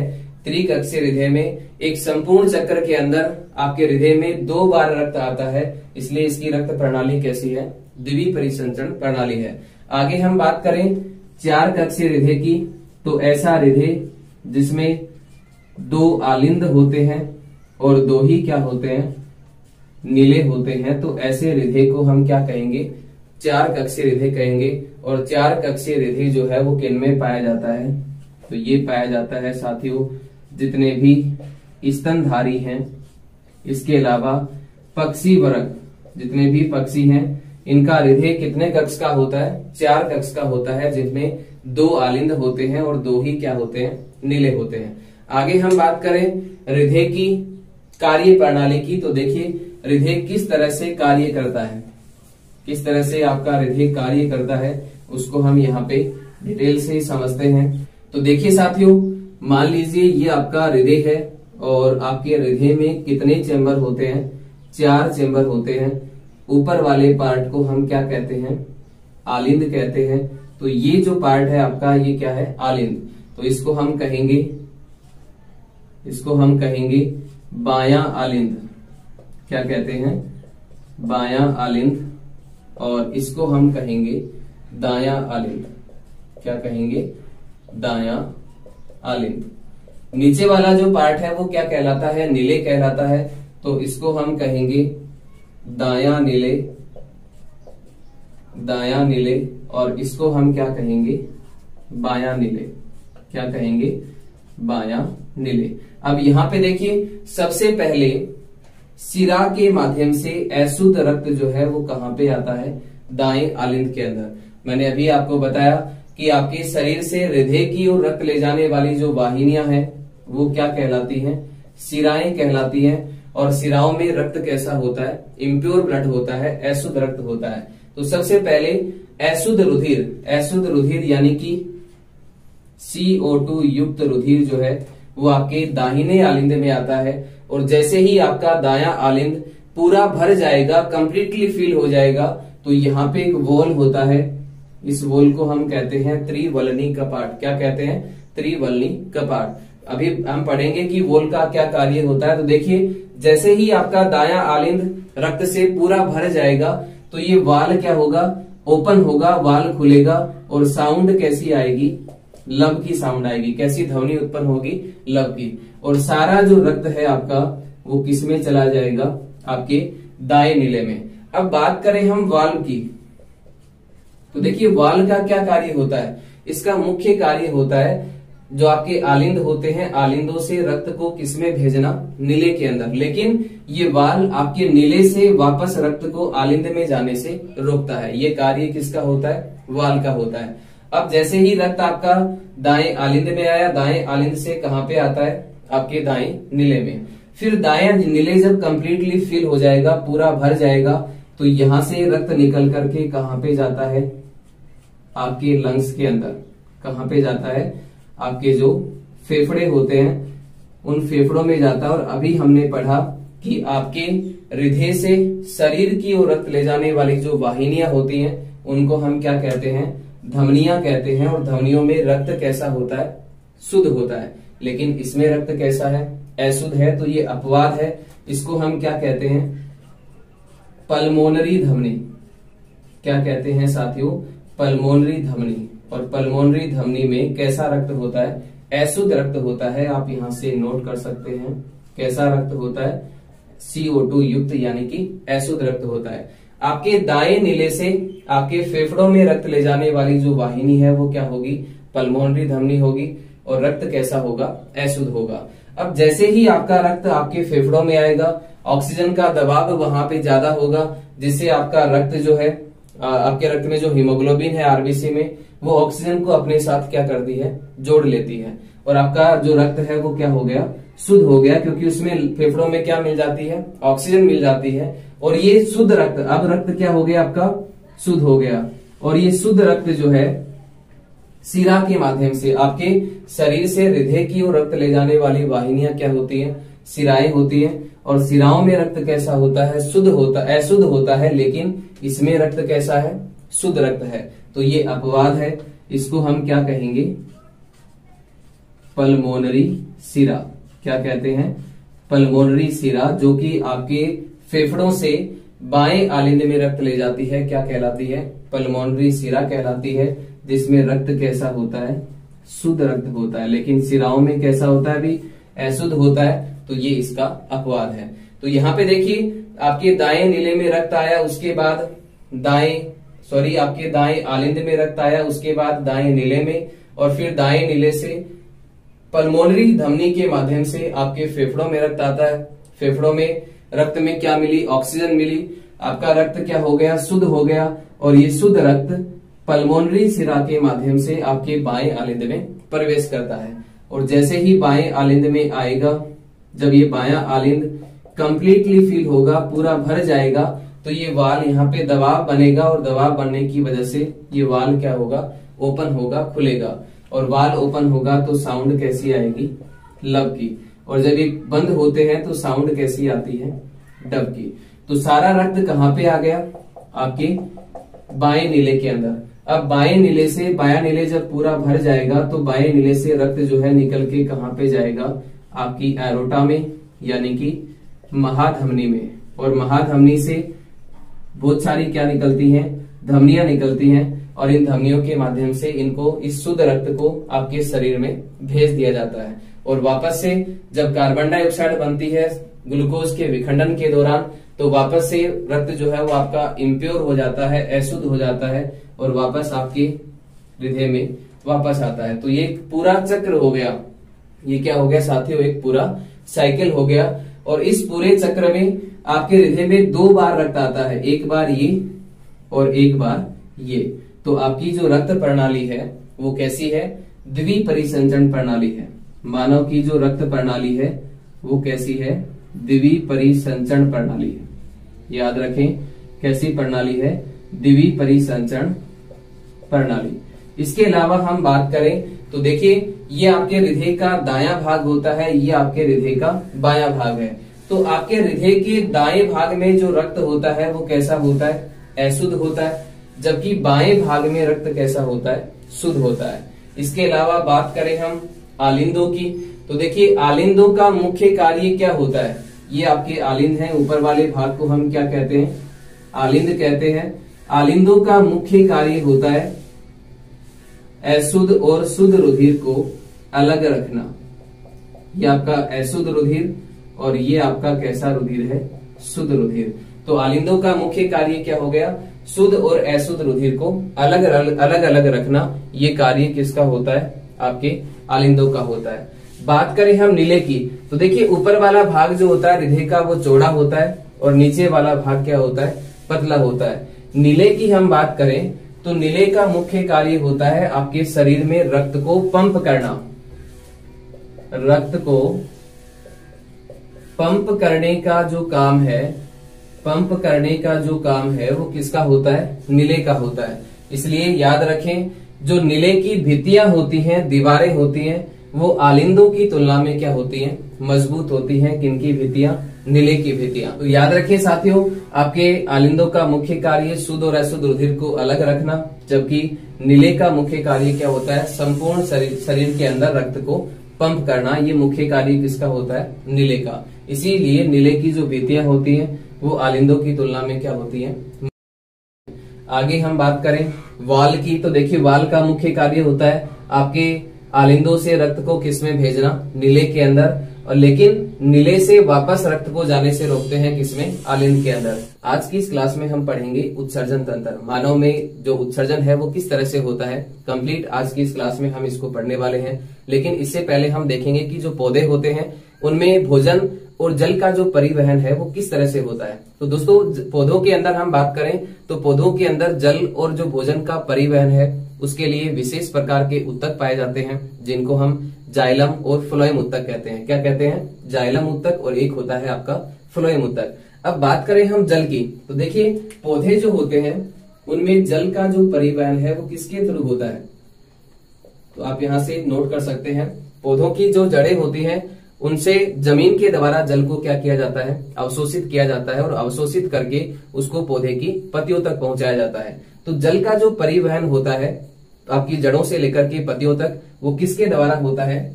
जाइलम ऊतक के द्वारा। किसके द्वारा होता है? जाइलम ऊतक के द्वारा। और याद रखें, इस जल की जो गति होती है जाइलम ऊतक के अंदर वो कैसी होती है? ऊपरी मुखी। कैसी गति होती है? ऊपरी मुखी गति होती है। यानी कि आपकी जड़ों से जल जो है वो किधर पहुंचाया जाता है? पत्तियों की तरफ, ऊपर की ओर पहुंचाया जाता है। तो इसकी जो गति होती है वो कैसी होती है? ऊपरी मुखी गति होती है। अब हम बात करें किसकी? भोजन की। तो देखिए भोजन जो है, पौधे में भोजन जो है वो कहाँ पे स्टोर होता है? उसकी पत्तियों के अंदर। हमने पीछे की क्लास में ये पढ़ा था कि प्रकाश संश्लेषण की क्रिया के द्वारा पौधे अपना भोजन स्वयं बनाते हैं, और इस क्रिया में पौधे की जो पत्तियां होती हैं उसमें अंतिम रूप से भोजन जो है वो कार्बोहाइड्रेट के रूप में इकट्ठा होता है या फिर स्टोर होता है। और इन पत्तियों से भोजन को पौधे के विभिन्न भागों में पहुंचाया जाता है। और भोजन का जो परिवहन होता है पौधों के अंदर वो किस ऊतक के द्वारा होता है? फ्लोएम ऊतक के द्वारा। किस ऊतक के द्वारा होता है? फ्लोएम ऊतक के द्वारा। और इस फ्लोएम ऊतक में भोजन की जो गति होती है वो कैसी होती है? याद रखिए, ऊपरी मुखी भी होती है और क्या होती है? अधोमुखी भी होती है। ऊपरी मुखी और अधोमुखी दोनों प्रकार की गतियां यहाँ पे देखने को मिलती हैं। अब आगे हम बात करें उत्सर्जन तंत्र की, तो देखिए आज का जो टॉपिक है आपका वो है साथियों उत्सर्जन तंत्र। तो सबसे पहले हम देखेंगे कि उत्सर्जन होता क्या है। उत्सर्जन हम किसे कहेंगे? हमारे शरीर में विभिन्न उपापचयी क्रियाएं होती हैं, और उन उपापचयी क्रियाओं के दौरान आपके शरीर में क्या बनते हैं? अपशिष्ट पदार्थ बनते हैं। वो अपशिष्ट पदार्थ हमारे लिए क्या होते हैं? टॉक्सिक की तरह व्यवहार करते हैं, यानी कि आपके लिए विषैले होते हैं। उनको शरीर से बाहर निकालना क्या होता है? जरूरी होता है। तो शरीर से बाहर निकालने की जो प्रक्रिया है वो ही क्या कहलाती है? उत्सर्जन कहलाती है। यानी कि अपशिष्ट पदार्थों को शरीर से बाहर निकालने की क्रिया क्या कहलाएगी? उत्सर्जन कहलाएगी। और इनको शरीर से बाहर निकालने के लिए, उत्सर्जन का कार्य करने के लिए आपके शरीर में एक कंप्लीट सिस्टम होता है जिसको हम कहते हैं उत्सर्जन तंत्र। तो आपका जो उत्सर्जन तंत्र होता है वो किन किन अंगों से मिलकर बनता है उनको हम यहाँ पे पढ़ने वाले हैं। तो आपके उत्सर्जन तंत्र में कौन कौन से अंग शामिल होते हैं उनको आप यहाँ से नोट करें। 2 होती हैं साथियों किडनी। आपके उत्सर्जन तंत्र का जो मुख्य अंग होता है वो क्या होता है? किडनी होती है। और इनकी संख्या कितनी होती है? 2 होती है। इसके अलावा हम बात करें तो किडनी के अलावा 2 क्या होती है? मूत्र वाहिनियां। 2 मूत्र वाहिनियां। इसके अलावा 1 क्या होता है? मूत्राशय। और 1 होता है साथियों मूत्रमार्ग। 1 क्या होता है? मूत्रमार्ग। तो आपका जो उत्सर्जन तंत्र होता है उसमें कौन कौन से अंग शामिल होते हैं? 2 किडनी होती हैं, इसके अलावा 2 मूत्र वाहिनियां होती हैं, एक मूत्राशय होता है और एक क्या होता है? मूत्र मार्ग होता है। तो सबसे पहले हम पढ़ेंगे किडनी। आपकी जो किडनी होती है, किडनी को हम क्या कहते हैं? वृक्क कहते हैं। क्या कहते हैं? वृक्क, या फिर इनको गुर्दे भी कहा जाता है। क्या कहा जाता है? वृक्क या फिर गुर्दे। और आपके शरीर में गुर्दों की जो संख्या है, वृक्क की जो संख्या है वो कितनी होती है? 2 होती है। ये आपके उत्सर्जन तंत्र का मुख्य अंग होता है। कौन? वृक्क या फिर गुर्दे या फिर किडनी। किडनी की हम बात करें तो ये आपके शरीर में कहाँ पे स्थित होती हैं? आपके पीठ की तरफ, आपकी जो रीढ़ की हड्डी होती है उसके दोनों तरफ दाएं और बाएं 2 किडनी स्थित होती हैं आपके शरीर में। इनका जो रंग होता है वो कैसा होता है? गहरा भूरा। आपकी किडनी का जो रंग होता है वो कैसा होता है? गहरा भूरा होता है। और इनका जो आकार होता है वो कैसा होता है? सेम के बीज के समान। कैसा होता है?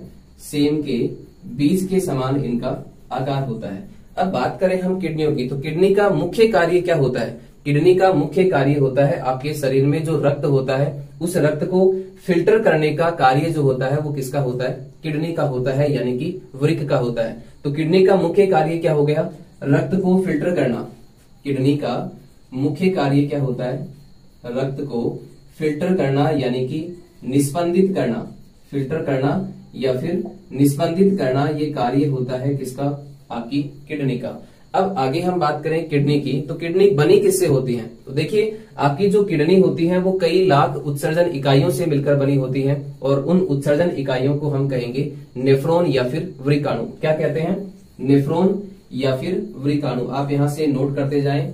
आपकी किडनी की जो कार्यात्मक इकाई होती है वो क्या होती है? नेफ्रॉन। और इसी नेफ्रॉन को हम क्या कहते हैं? वृक्काणु। आपकी किडनी किससे बनी होती है? नेफ्रॉन से बनी होती है। नेफ्रॉन की वजह से ही ये काम करती है। इसकी बनावट किसकी वजह से होती है? नेफ्रॉन की वजह से। इसलिए मैं ये कह सकता हूं कि किडनी की या वृक्क की जो कार्यात्मक इकाई होती है वो क्या होती है? नेफ्रॉन होती है, यानी कि वृक्काणु होती है। आपके किडनी की जो संरचनात्मक इकाई है वो भी क्या होती है? नेफ्रॉन होती है। तो याद रखें, आपकी किडनी जो होती है वो कई लाख उत्सर्जन इकाइयों से मिलकर बनी होती है, जिनको हम क्या कहते हैं? नेफ्रॉन कहते हैं। इसलिए किडनी की जो संरचनात्मक या कार्यात्मक इकाई होती है वो क्या होती है? नेफ्रॉन। और याद रखें, किडनी की जो स्टडी है, किडनी का अध्ययन क्या कहलाता है? नेफ्रोलॉजी। क्या कहलाता है साथियों? नेफ्रोलॉजी। किडनी का अध्ययन क्या कहलाएगा? नेफ्रोलॉजी कहलाएगा। तो ये तो कुछ कॉमन बातें थी आपकी किडनी के बारे में। तो आपके जो किडनी होती है उसका मुख्य कार्य होता है रक्त को फिल्टर करना, यानी कि रक्त को निस्पंदित करना। और ये जो कार्य होता है वो कौन करता है? नेफ्रॉन। नेफ्रॉन की वजह से ही आपकी किडनी क्या करती है? कार्य करती है। तो आपके नेफ्रॉन के अंदर, आपकी किडनी के अंदर रक्त किस तरह से फिल्टर होता है उसको हम यहाँ पे पढ़ने वाले हैं। तो अगला जो टॉपिक है आपका वो है साथियों नेफ्रॉन की स्ट्रक्चर, जो आप यहाँ पे देख पा रहे हो, और जो आपका नेफ्रॉन है इसकी कार्यविधि। तो कैसे आपकी किडनी काम करती है, कैसे आपका नेफ्रॉन काम करता है, इसकी बनावट कैसी है, इसको हम यहाँ पे पढ़ने वाले हैं। तो बात करें साथियों नेफ्रॉन की, तो आप यहाँ पे डायग्राम में देख पा रहे हो, ये आपके सामने नेफ्रॉन की स्ट्रक्चर है। नेफ्रॉन का जो आगे का भाग होता है वो कप के समान होता है, प्याले नुमा संरचना होती है। और इस प्याले नुमा संरचना को यहाँ पे आप देख पा रहे हैं, इस प्याले नुमा संरचना को हम क्या कहते हैं? बोमेन संपुट। बोमेन संपुट के अंदर रुधिर धमनियों का क्या होता है? जाल होता है, एक गुच्छा होता है। यहाँ पे आप देख पा रहे हैं, इसे क्या कहा जाता है? ग्लोमेरुलस कहा जाता है। क्या कहा जाता है? ग्लोमेरुलस। इस ग्लोमेरुलस का एक सिरा वृक्क धमनी से जुड़ा होता है और एक सिरा किससे जुड़ा होता है? यहाँ पे आप देख पा रहे हैं, एक सिरा किससे जुड़ा होता है? वृक्क सिरा से। बोमेन संपुट का अगला जो भाग होता है वो नलिकाकार भाग का निर्माण करता है, और आगे चल करके ये जो नलिकाकार भाग है वो किसका निर्माण करता है? हेनेल लूप का। फिर वापस ये नलिका कुंडलित होकर के नलिकाकार भाग का निर्माण करती है, और आगे जाकर के किससे जुड़ी होती है? संग्राहक वाहिनियों से जुड़ी होती है। और ये संग्राहक वाहिनियां किससे जुड़ी होती हैं? मूत्र वाहिनियों से। और मूत्र वाहिनियां जो है वो किससे जुड़ी होती हैं? मूत्राशय से। किससे जुड़ी होंगी? मूत्राशय से। तो ये आपके नेफ्रॉन की स्ट्रक्चर है। एक बार दोबारा हम देखते हैं, नेफ्रॉन का आगे का भाग जो कि कप के समान स्ट्रक्चर होती है, संरचना होती है, क्या कहलाता है? बोमेन संपुट कहलाता है। बोमेन संपुट में रुधिर धमनियों का जाल होता है, गुच्छा होता है, जिसे क्या कहा जाता है? ग्लोमेरुलस। इस ग्लोमेरुलस का एक सिरा वृक्क धमनी से जुड़ा होता है और एक सिरा किससे जुड़ा होता है? वृक्क सिरा से। किससे जुड़ा होता है? वृक्क सिरा से। बोमेन संपुट का आगे का जो भाग होता है वो नलिकाकार भाग का निर्माण करता है, ट्यूबुलर पार्ट का निर्माण करता है, और ये नलिकाकार भाग आगे चल करके एक लूप का निर्माण करता है, और इस लूप को हम क्या कहते हैं? हेनेल लूप। आप यहाँ पे देख पा रहे हैं, इसको हम क्या कहेंगे? हेनेल लूप कहेंगे। हेनेल लूप आगे चल करके नलिकाकार भाग का निर्माण करता है, और ये नलिकाकार भाग जो है वो किससे जुड़ा होता है? संग्राहक वाहिनियों से। आपकी संग्राहक वाहिनियां किससे जुड़ी होती है? मूत्र वाहिनियों से जुड़ी होती हैं, और मूत्र वाहिनियां जो है वो किसमें आकर के खुलती हैं? आपके मूत्राशय में। और मूत्राशय में जो मूत्र होता है, यूरिन होता है, वो क्या होता है? कुछ समय के लिए स्टोर होता है, जहां से मूत्र मार्ग के द्वारा इस मूत्र को शरीर से बाहर निकाल दिया जाता है। तो ये आपके नॉर्मली स्ट्रक्चर होती है किसकी? नेफ्रॉन की या फिर वृकाणु की।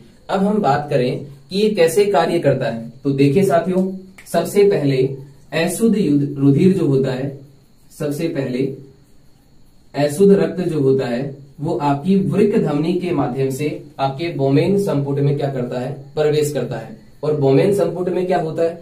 ग्लोमेरुलस होता है। ये ग्लोमेरुलस जो होता है, इस रुधिर के अंदर जो भी अशुद्धियां हैं, जो भी पोषक तत्व हैं, जैसे अमीनो अम्ल है, इसके अलावा प्रोटीन है, इसके अलावा ग्लूकोज है, ये क्या करेगा? इस रक्त में जो भी अशुद्धियां हैं, जो भी पोषक पदार्थ हैं, जैसे अमीनो अम्ल, ग्लूकोज, प्रोटीन, इन सबको ये क्या कर देगा?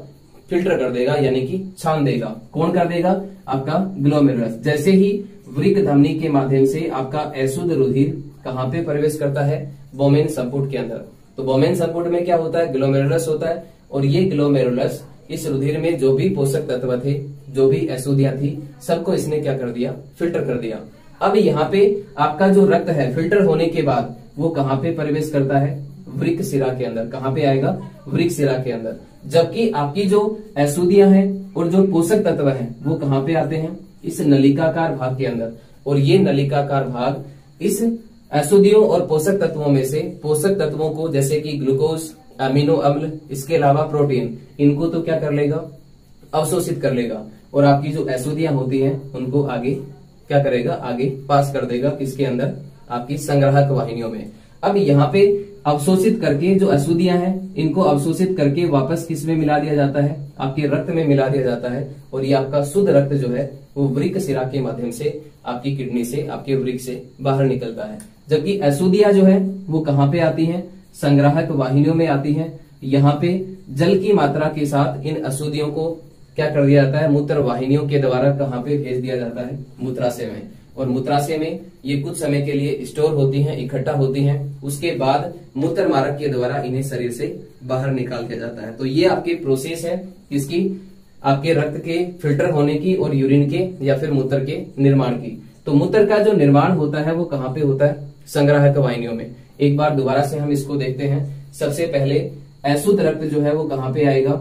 वृक्क धमनी के माध्यम से आपके बोमेन संपुट में आता है। बोमेन संपुट में ग्लोमेरुलस होता है, और ये ग्लोमेरुलस उस रक्त में जितनी भी अशुद्धियां थी या फिर जो पोषक तत्व थे उन सबको क्या कर दिया? रक्त से अलग कर दिया, यानी कि रक्त को क्या कर दिया? फिल्टर कर दिया। अब आपका रक्त तो कहाँ चला जाएगा? वृक्क सिरा के अंदर। कहाँ पे चला गया? वृक्क सिरा के अंदर। आप यहाँ पे देख पा रहे हैं। जबकि अशुद्धियां और पोषक तत्व कहाँ पे आते हैं? इस नलिकाकार भाग में आते हैं। और इस नलिकाकार भाग में जो अशुद्धियां और पोषक तत्व थे उनमें से पोषक तत्वों को ये क्या करेगा? अवशोषित कर लेगा, और अवशोषित करके किस में मिला देगा? इस वृक्क सिरा के अंदर रक्त में मिला देगा। और अशुद्धियां कहाँ चली जाएंगी? संग्राहक वाहिनियों के अंदर। अब संग्राहक वाहिनियों में क्या होगा? मूत्र का निर्माण होगा। इन अशुद्धियों को जल की मात्रा के साथ कहाँ पे भेज दिया जाएगा? मूत्राशय में। किसके द्वारा? मूत्र वाहिनियों के द्वारा। मूत्राशय में जो आपका मूत्र है वो इकट्ठा होता है, और यहाँ से मूत्र मार्ग के द्वारा उसको आपके शरीर से बाहर निकाल दिया जाता है। तो ये आपकी प्रोसेस है। आशा करता हूँ आप अच्छे से समझ पाए होंगे। तो आज के लिए साथियों इतना ही। मिलते हैं नेक्स्ट वीडियो में। तब तक के लिए आप सभी साथियों का बहुत बहुत धन्यवाद। जय हिंद, जय भारत।